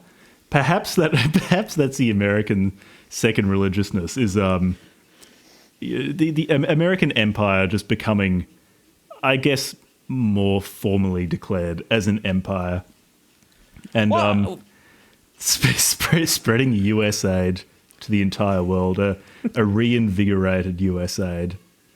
Well, I mean, continental America is as big as the Russian Empire. We can have an empire at home in many ways. And I do think we all know that moment when Trump got shot, when he got up, raised his fist in the air, said fight with the blood in the ear. I think Spengler would respect that. Oh, he has rhythm. He stomps when he walks. I do refer to a previous chapter. I love that part where he talks about the how different people walk. It was very much the virgin walk and the Chad stomp. Is how a blood and race man versus an intellect man walks. Yeah, Mike Mall probably cribbed that. Remember in Gothic Violence, he says women shouldn't stomp. Mm. I'm pretty sure Mike Mall is a neo-Spenglerian in that sense. But that wonderful moment, I think Spengler, if you were to show Spengler that clip of him getting shot, it was instinctive words to say fight, fight, fight. That is such of the blood. That is of the castle. That is of the Crusader. That is the heroic. That is of Homeric. So I would say Trump is a rebirth of the cavalier, of the aristocratic, of the blood, of conflict, of heroics. Idea of persona-based heroics. I'd say. And through warming of the blood, detechnalization of the blood, then you can get back to the spirit. It's from reawakening. Just because remember, he says we go back. In order to deny the blood, you'd have to have blood in you to begin with. You have the capacity to be this languid, heroic, the worship of the body. In order to give up the body, to give up the physical, you have to have something physical to give up. Religious morality is based on the restraints of denying yourself something that is valuable in the earthly sense, but not in the religious sense. It has to be valuable to begin with in order to be giving up in the religious morale. As he says, this is a definition of the religion that's completely alien to the modern man.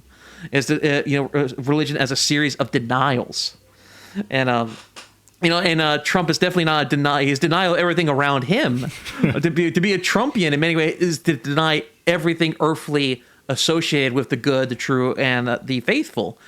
But in many ways, I think he is a predecessor to this idea of returning to the blood, returning to an intimate sense of bodies of the self. Trump is the classical. He is the rebirth of the classical. Is Trumpism the American second religiousness? Yeah, I definitely think he's a predecessor to the American religiousness. Just like how Spengler says John Hus was a predecessor to Luther. When in many ways, I think maybe Vance is much more of a second religiousness. Very self-aware Catholic.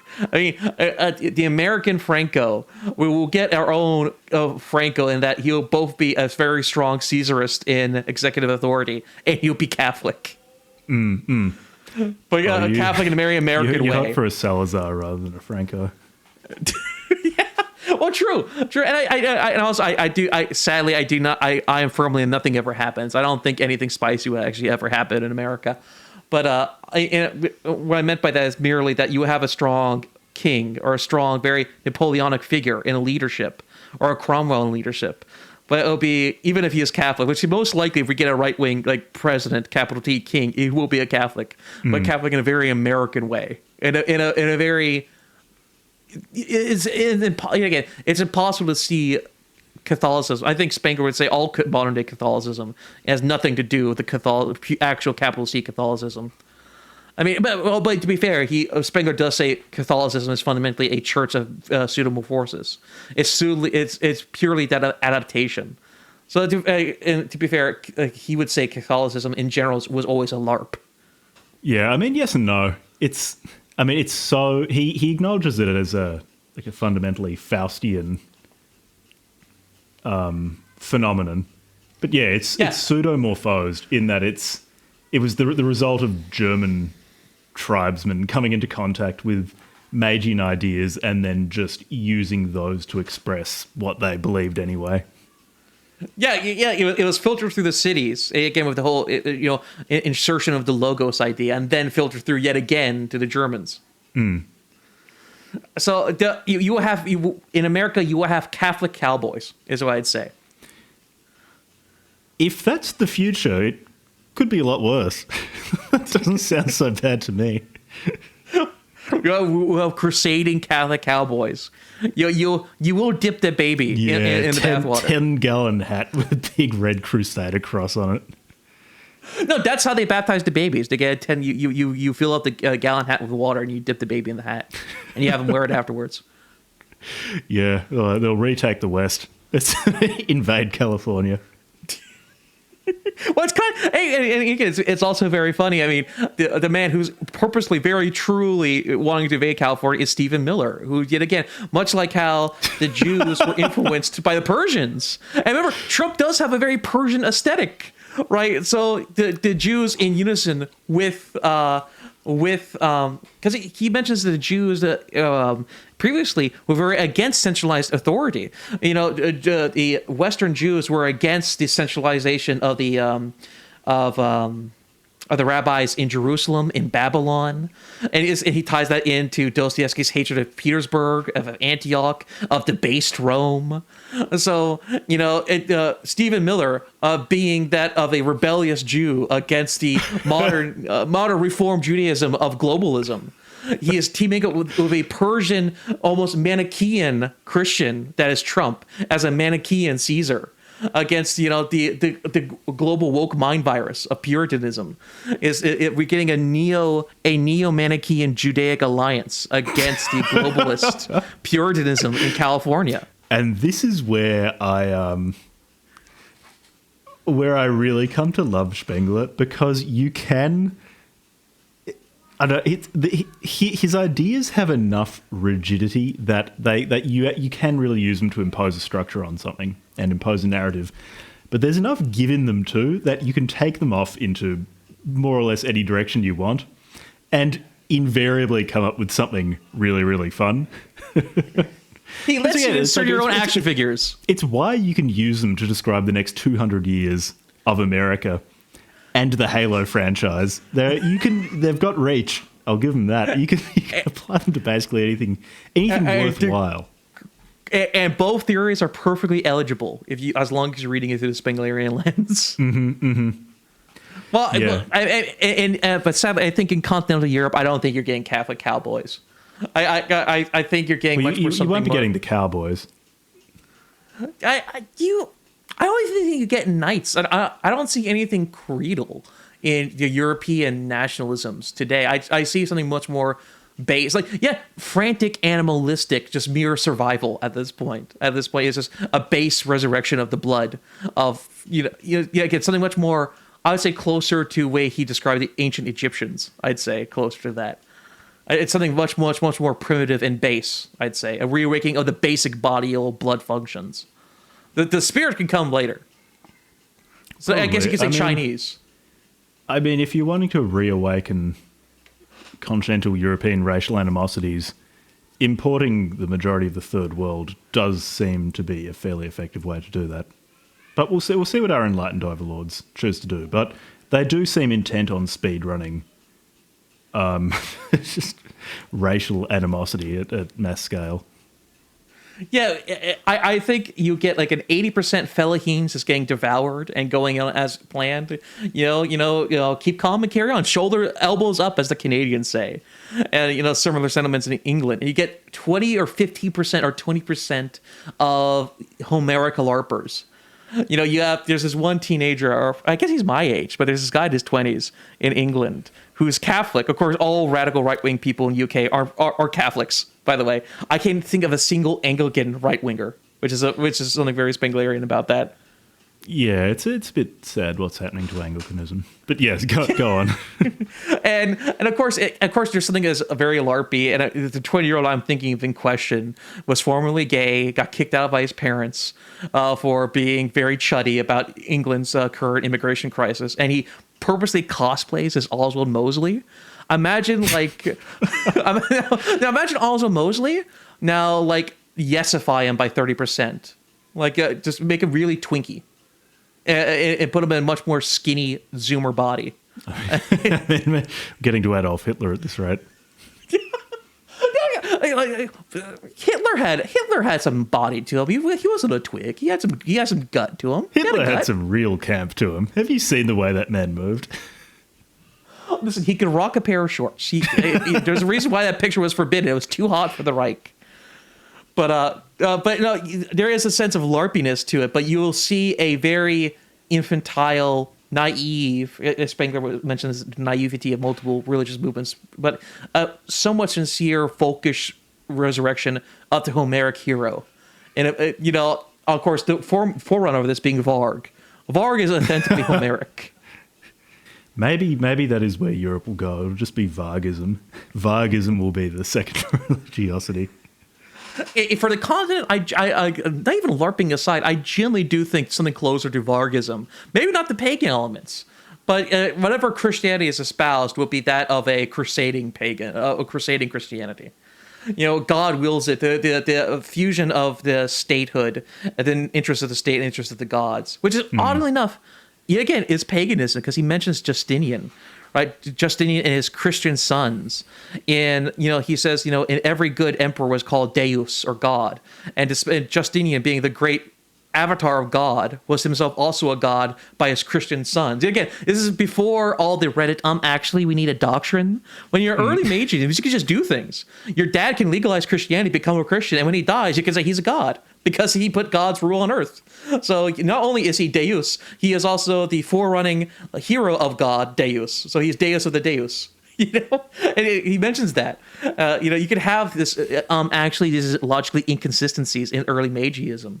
Because he's like, no, Justinian was a Christian because he got the vibes. No, worrying about dogmatic consistency is the sort of thing that intellectual creatives do, but that will have burned itself out completely, and we will just be operating on animal feeling by the time of the second religiosity, or like a faded, senile animal feeling. And maybe that's what the EU will do. It'll retake Constantinople and reinvigorate itself that way.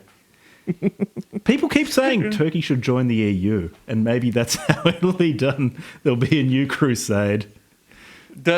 Turning Istanbul into Constantinople will be the EU's main reason for being in the coming decades.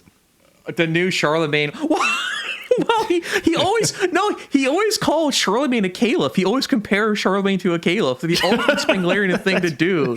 Yeah. But yeah, that is right. It's the Magian sense of a caliph being the head of a creed community, expressing itself in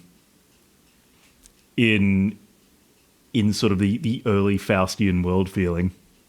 Oh yeah, the ultimate version of pseudomorphosis would be that the Young Turks, found by Mustafa Kemal, who was himself a Germanophile and a European-phile, turned Ottoman Empire to Turkey. The ultimate reversion to this is that Turkey becomes part of the EU, EU crashes, and a young Turkish chud conquers Germany and becomes the new Charlemagne.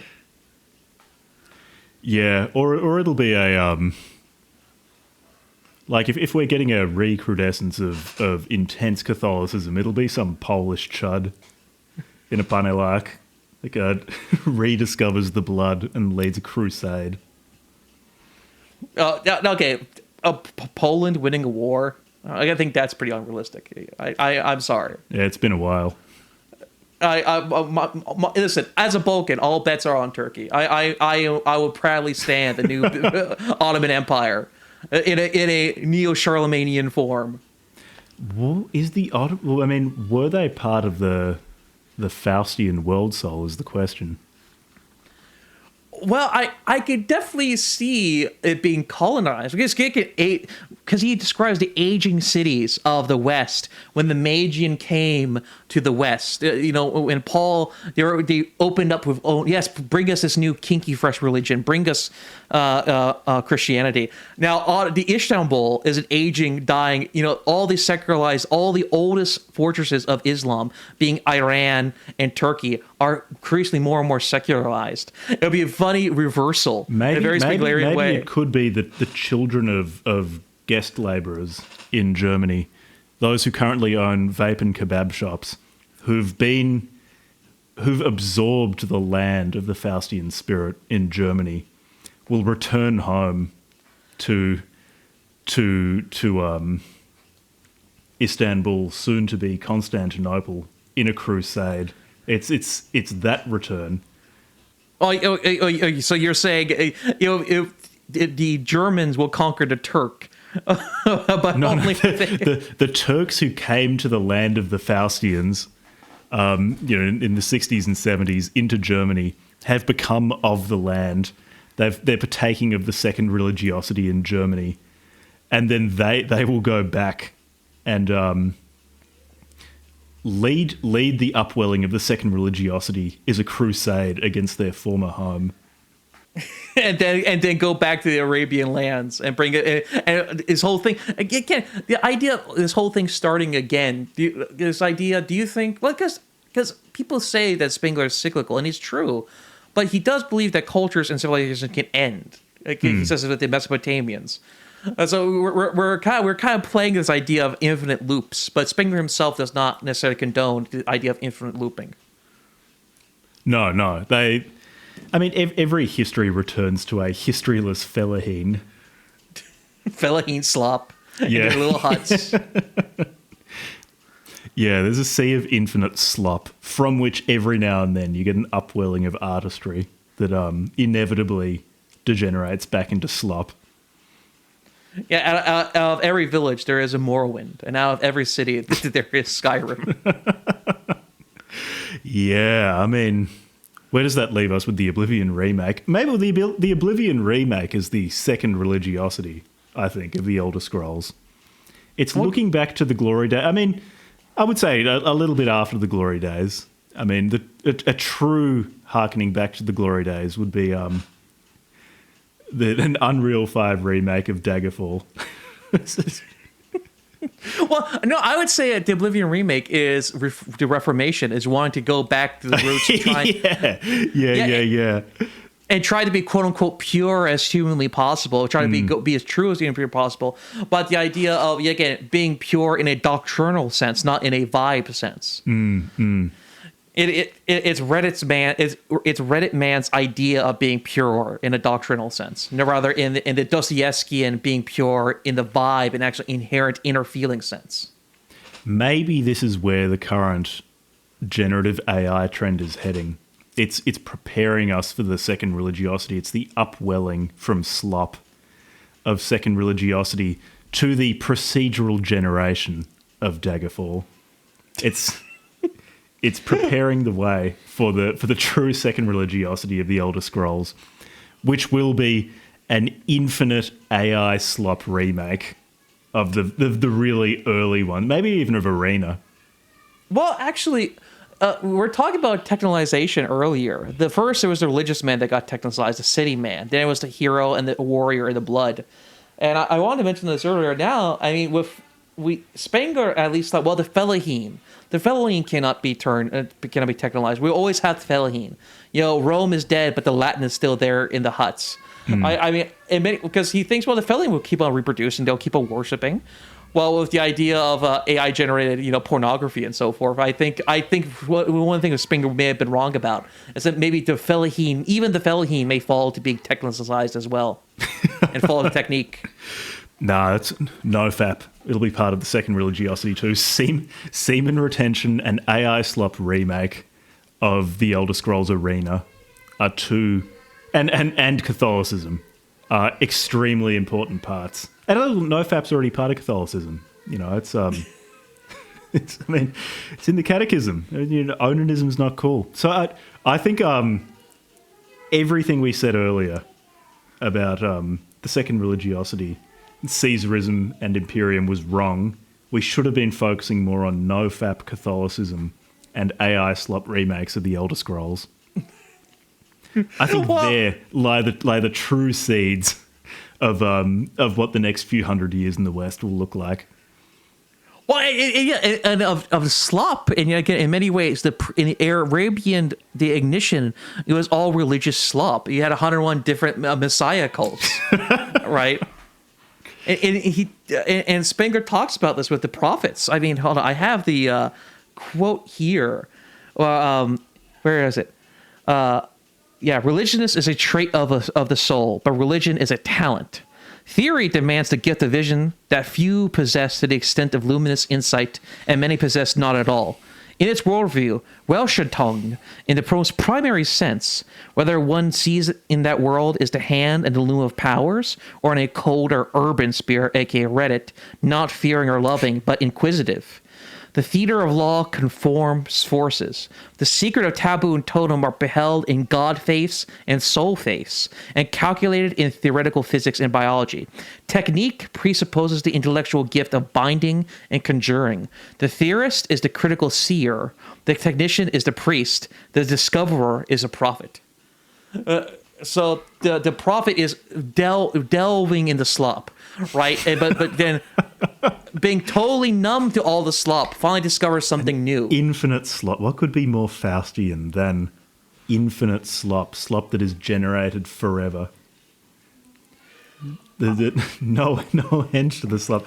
I feel like the Tooky's Mag Slop Kings might actually be an important milestone in the development of Faustian culture we're not even in late civilization, but of the development of civilization, of the Faustian soul. Yeah, the king is the personal I. I am the domain of all this slop. Yeah. It is the inversion of the heavens. It is Todd Howard. Just wait till Todd Howard integrates generative AI for infinite Elder Scrolls slop. That is the future of the West. Yeah, we will be ruled by a police because what the quote says, the technician is the priest. He is a practitioner of the rites. So we have mechanical technicians, and it gives far more time to the priests. In many ways, Terry Davis, 100 Terry Davises will bloom from this, and who discover hardcore programming from first principles and be prophets once again. Do you have more to say about this? We've got it. I mean, we could talk about this and effectively an infinite amount. We probably should have at least one episode where we're not even trying to illustrate any sort of like particular ideas from a chapter of The Decline of the West, and instead are just applying it to video games. And we get the Spengler video game ranking. We'll do a tier list of what is the most Spenglerian. Exclusively, the end date we'll rank media from 2000 to 2009 and rank it with Spengler or not. The most Spenglerian period. Yeah. Creed, Halo, Oblivion. And so the peak of culture was somewhere between 2001 and 2009. That 8-year period. Prime Serious Sam. Prime Paramore, Prime My Chemical Romance. You would have loved the Black Parade. Mm-hmm. Yeah. Serious Sam 1 and 2. Maybe the latter part of Serious Sam 3. Probably wouldn't have liked Serious Sam 4. I feel, look, Spenglerian analysis of Elder Scrolls is great slop tent. Doing an analysis of the Serious Sam series is for true Spengler Slav jank fans only. That's only the true aristocrats of the soul are ready for that. That's the Dostoevskian. That is that for the Bethesda is for the Tolstoyans, but the Croteam is for the true Faustians among us. And Stalker. Yeah. I mean, look, as a proud Balkan man yourself, I'm sure you feel a great racial affinity for the games made by Croteam. I mean, I talk shit about them, but I unironically really like Serious Sam 1 and 2. To be honest, as a Zoomer, again, as a Fellaheen, as that's from the blood and root of my people, I've never played Serious Sam, actually. No, it's you're probably not old enough. I know. Actually, is it like Duke Nukem? Is it the guy with the sunglasses? It is an infinitely more retarded version of Duke Nukem. More retarded than Duke Nukem? Oh, Duke Nukem has levels. Serious Sam is just like a flat plane and 600 enemies thrown at you. Oh, it is Russian, because the Russian views everything as a flat plane. Speaks of this. Russian soul. It is. You're right. And Serious Sam 4 wasn't great, but Serious Sam Siberian Mayhem was an add-on made by a bunch of Russian modders for it that was actually good, and I suspect that is because they are of the young Russian soul. They understand the flat plane. They intuitively understand Serious Sam. First developed by Croatians. And perhaps, Serious Sam 1 and 2. It's animated by the rising Russian soul, but labouring beneath the Western pseudomorphosis in Croatia. However, it's purified in Serious Sam Siberian Mayhem, and that could be a harbinger of Serious Sam to come, of Russian video games to come. The flat plane. There's just you don't have to worry about operating and aiming along the y-axis. It's just pure x-axis aiming. I think we're onto something here. Well, the thing is, the rebirth of Serious Sam, it would not be named Serious Sam. It would be an indie game that has a spirit of Serious Sam. That's the thing of the true prophet. A prophet, it takes all the ingredients of the slop around him and purifies it, much like how the Babylonians and the Persians influenced Christianity. But Christianity, through the prophets, both Jesus himself, a friend of the show Jesus, and also Paul, the Paulines, Marcion, John the Baptist, these prophets all melded with the slop around them put their own little sprinkling of seasoning on there. I never realized the inward importance of Serious Sam for the the rising Slavic soul before, but now that you point it out, it makes perfect sense. So what I mean, called Serious Sam, so it's expressed in a Western language, so it's still pseudomorphosed. I mean, Vajne Sam, or what? I don't speak Russian, but yeah, whatever it's going to be. Yeah, it compares it to Serious German. Sam 5 is going to be something very special, I'm sure. I think it is the coming first expression. You know, this is going to be the Gothic cathedral of the Slavic souls. Serious Sam 5. Well, a cathedral of code, right? Because what does Spengler say about ornaments, about architecture? It is fundamentally that of numbers. Numbers. Architecture is numbers given form. The Serious Engine is going to be the cathedral of the Slavic soul. Yeah. Did they go on to, was Serious Sam 4 the Serious Engine, or was it Unreal Engine? And you can contrast this with Gothic, by the way, which is the German RPG. Okay, Serious Sam 4 was on the Serious Engine 4, so they're still building their cathedral. So we have the possibility that the Serious Engine 5 running Serious Sam 5 is going to be the first upwelling. It will announce the beginning of the springtime of the Slavic soul. That's what Spengler predicted. We really should do an episode where we consciously apply Spenglerian principles only to video games. CS:GO. Dostoevsky would have been cripply in debt trying to get to knife skins. It's still pseudomorphosis because it was made by Westerners, but of course it greatly resonated with particularly Russians. Well, it's like Gothic 2. It was made by Faustians, but for some reason it just really resonates with Polish people. True. Well, Heroes of Might and Magic. I think it's important from a Spenglerian perspective to look at the games that are made in the West, but greatly resonate with this pre-springtime soul. Yeah, Gothic 2, just the entire Heroes of Might and Magic franchise, Counter-Strike. There's something in these that attracts that attracts the rising Eastern soul. And if we can work out what that is, then I think we can predict the next 2,000 years of it. Well, actually, you're right. I mean, I was going to say that's maybe Gothic. I was going to contrast Serious Sam with Gothic. And yeah, it was made by Germans.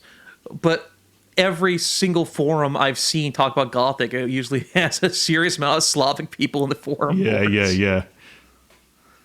I guess it's a law in Poland that you're not allowed to vote until you've beaten Gothic 2 at least once. You know what? That is a good law to have. Actually, it's the Straussian secretism of the true faith, as Spengler would say. There must be a secret to the canon. There must be a secret text that only the true faithful can understand. There is a secret to emancipation that one must be internalized through Gothic. Remember, because what is the plot of Gothic? You're a prisoner. You're a prisoner in a mining island. You have to escape, if I recall correctly. Pseudomorphosis. It's the Eastern soul is imprisoned within the dead Faustian structures. It's seeking to burst out into the light. It's without knowing it. It is already expressing these pre-springtime feelings. Yes, the Slavic man is enslaved by the euro, fundamentally. It just desires to be free and to run across the infinite plane of Serious Sam. And Serious Sam is, because it's made by Croats, it's closer to, I think, the true essence of the rising Eastern soul than Gothic 2. True, it is made by a crusading Catholics, but fundamentally, it appeals much more to the wide berth of the Orthodox Russian. That insight of yours about the correspondences of the Russian soul's infinite plane and the maps of every single Serious Sam game was a remarkable inductive leap. It's truly inspired. Oh, wait, and you know what's the opposite of that is Daggerfall, because I remember Julian Lefay is Nordic, I want to say. The man who made. And what does he want? What is his favorite feature of Daggerfall that he says he doesn't think Todd understands is procedural generation. Right? If you look at the dungeons of Daggerfall, Daggerfall is noted for its scale. It's still technically the biggest game ever made. Because isn't it like just the size of England? Yeah, it is the ultimate Faustian thing. Julian Lefay, even though I think he's Finnish or some Nordic, is fundamentally Germanic, and that he is gothically obsessed with infinite space. And that's what procedural generation provides: is infinite space. But that could also work for the rising Slavic soul, so long as the infinite space has no y-axis. It's just a flat horizontal plane. How much? I mean, it's a current trend now. Maybe this is part of the Faustian soul trying to return to its roots. The gaming emphasis on verticality, which is antithetical to the Russian soul, which would demand no verticality. Which is, again, we return to Serious Sam as, I think, a very important artifact of this rising culture. Oh no! But think about it. Daggerfall was Faustian because you could climb. You could actually climb and levitate. In Morrowind, they took out climbing. It is completely floating. I mean, in VIII, the floating, the main holy city is all about floating in a y-axis, right? The floating meteorite, VIII floating. Right, and then so Morrowind is the most popular one, and Skyrim it goes back to being Faustian because of the throat of High Hrothgar. Right, you have to climb the mountain again. No, right? Okay. I have to respectfully disagree, though. I suspect Morrowind is the height of the Elder Scrolls Faustian culture because it's an infinite space freed from any sort of sensuousness because. In VIII City, you do just levitate without the intervention of the ground. It is you, the pure willing yourself up into the heavens. And with the Elder Scrolls V, with Oblivion as well, and then Skyrim, we've come back down to earth. In Skyrim, you can ascend the mountain, but you need the ground beneath your feet, unlike with the unlimited Faustianism of VIII City. Well, that is true. And also the whole point of how you... That is true in many ways. And no, so Skyrim is Magian because you are merely an avatar of the gods. The Dragonborn is merely, at the end of Dragonborn, you merely become a conduit of Hermanus Mora yet again. As a dark Magian is what Magian is, you're merely an avatar of the divine above you. While Morrowind is the ultimate Faustine of the infinite in order to achieve Chim, or how it's actually pronounced Kim.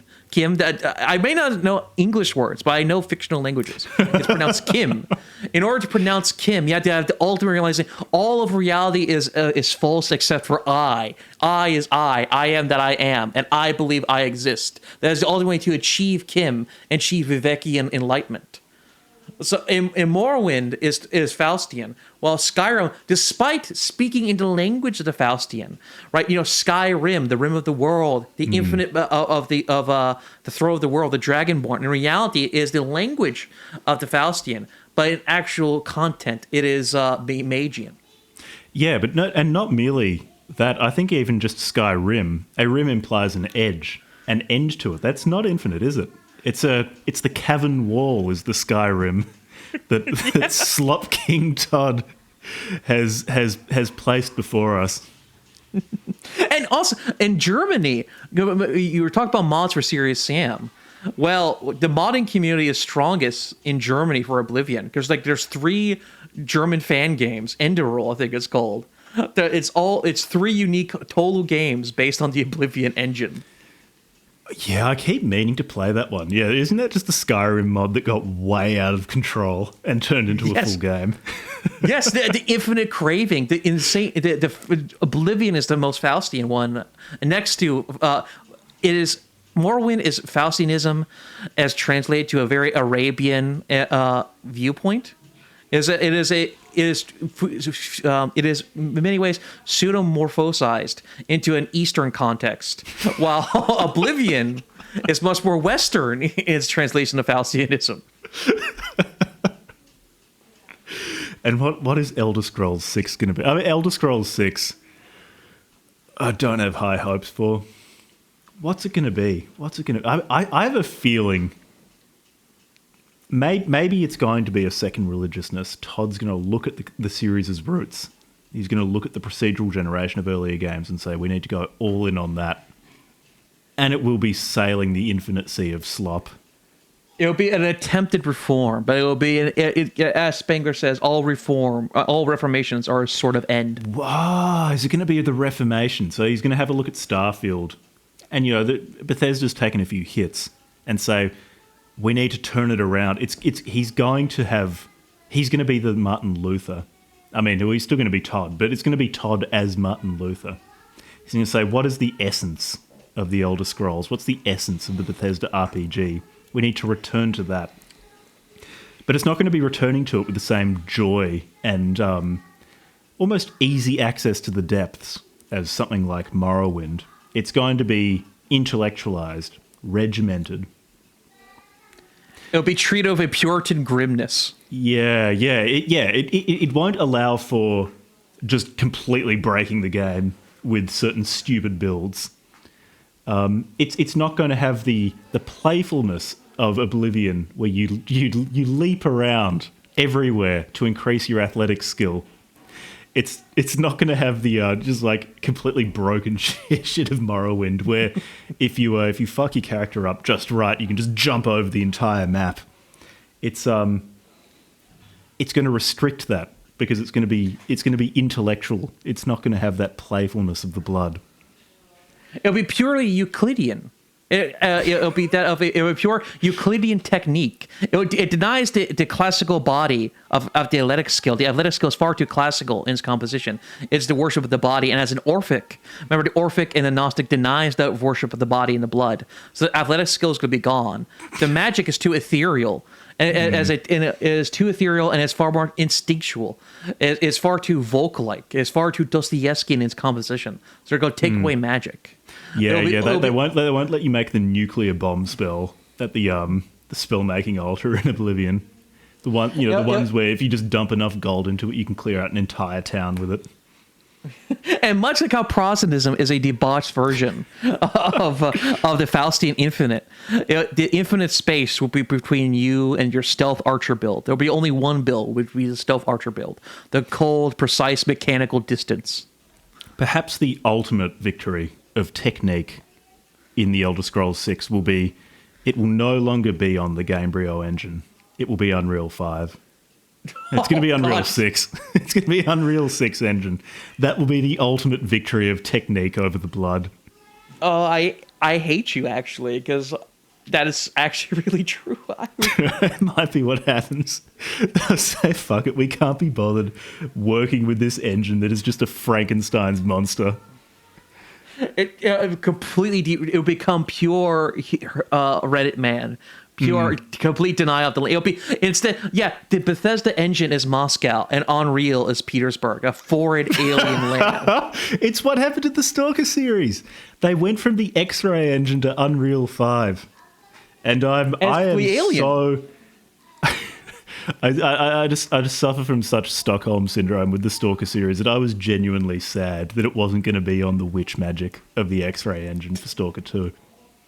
And same thing with Vampire Masquerade 2, right? They got rid of the Source engine, and they got, I don't know what engine it is, probably got it with some variation of Unreal, and complete also lost its soul. You just have, you have this cosmopolitan, this plethora, this plague of Petersburgs all over the gaming industry. Yeah, you don't have the magic, the soul of Bloodlines 1, where it just felt like mainlining a nu metal video. Yet again, 2003. Yet again, the Spengler hypothesis of culture peaking in 2007. Yeah, it was. Yeah, you're right. Vampire the Masquerade Bloodlines was released so close to the peak of the Faustian soul with Halo 3. Yeah, think about it. 2001, the release of the third Creed album, right? 2 years later. 2 years later, Vampire. 4 years later, Halo 3. Yeah. I mean, look, it's sad that it's behind us, but I'm glad I got to experience it. We can look back and remember and still have the genuine smile of true faith. I feel like we could continue doing this indefinitely, and we probably should have an episode either here or Tooky's Mag of just going all out on Spengler and probably bringing in Evola as well, and providing an objectively correct analysis of video games. It'll be Evola versus Spengler. I think Evola's... Who would Evola's favorite Elder Scrolls be? Would it be Morrowind? Because of slavery... And I mean, it would probably just be the first one, because he's just going to like the earliest version of anything, or just tabletop. he'd probably just say Fatal. Just play Fatal. But the thing is, Fatal is too atheistic. There's no ritual to Fatal. That's true. And Mithrog, then. Yeah. Isn't Mithrog? Isn't that Vargs or tabletop? That's Vargs. Yeah, so it'll be Mithrog. Actually, I think Spengler would also like Mithrog too. But I feel like an analysis of these things, given that every episode we do about Spengler, the latter half or maybe latter third is just us talking about gaming in the context of it. We need to dedicate time just to this. Probably think of a question. It's, think of a few game series that need to be... we need to work out the life cycle of the world soul animating them, as we've been doing with the Elder Scrolls here. Yeah, well, what we're doing is we're slowly pseudomorphosizing this podcast. It's originally a Spengler podcast, but we're slowly morphing it into a gaming podcast. The next episode will just be about Halo, folks. So we're just be talking to Halo remake. Is the Sprint mod, the remake of adding Sprint. Sprint was the downfall of Halo. That is maybe one of the few innovations that I think are probably good. Oh no. Yeah, you become too technical. Yeah. But I suspect that's just a gaming episode is in the future and is much needed. Yeah,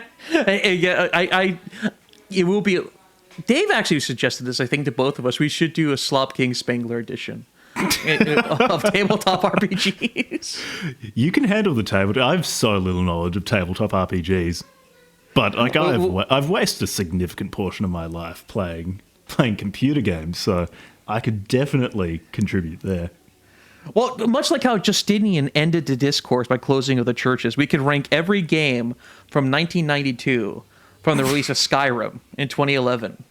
And we could rank the last genuine culture of most Faustian. We can rank it in terms of which games are most classical, which games are most Faustian, which games are most Magian from the 2011. And trying to work out the rising Eastern soul in gaming too, because I love Slav jank. I just cannot get enough of Slav jank. And Euro jank in general, but Slav jank is special even within the broader category of Euro jank. And I suspect there is a rising soul to be divined in Slav jank. That's true. I mean, in terms of pseudomorphosis, I think one of the clearest examples of Slav jank is actually the first two Fallout games. I mean, it was made in America, but dude, I know so many, even Germans who love Fallout 2. Fallout 2 is like really big in Europe. It does have, it's got a lot of the hallmarks of Slav jank in that it is way too ambitious for what the devs could deliver on, and their budget and their timelines. Weirdly technically impressive for the resources they had. A bunch of just baffling design decisions. It is, yeah, it is spiritually very Slavic. And technically, and I would say, would you count isometric as a form of plane?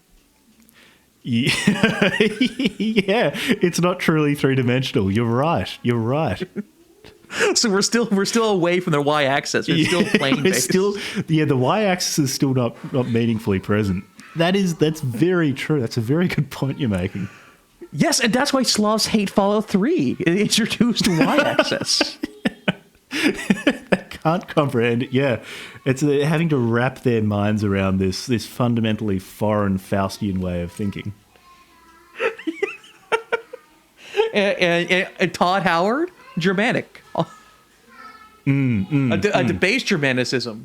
Yeah, so he brought the Faustian into it. Yeah. And is driving it in the direction of the dying Faustian soul. Yes, because the Faustianism got hardened in transport. Like he says, once the detached from the roots becomes hardened, it becomes too solid and too brittle to be truly organic again. The way to revitalize the Elder Scrolls would be to just hire a bunch of Russian programmers to just replace the entire team that they currently have at Bethesda Softworks with a bunch of Russians. Well, you see, Faustian culture got killed off by World War One.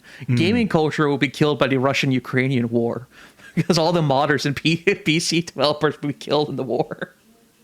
Yeah, but I mean, just imagine though the mods they'll be making with this experience once the war ends. The Ernst Jünger of the Russian war will This make it. This could be the upwelling that we're like the first upwelling of, in 700 BC of the first prophetic religions in the Middle East, foreshadowing the Magian soul. The mods that come of this could be the first flowering of Eastern culture.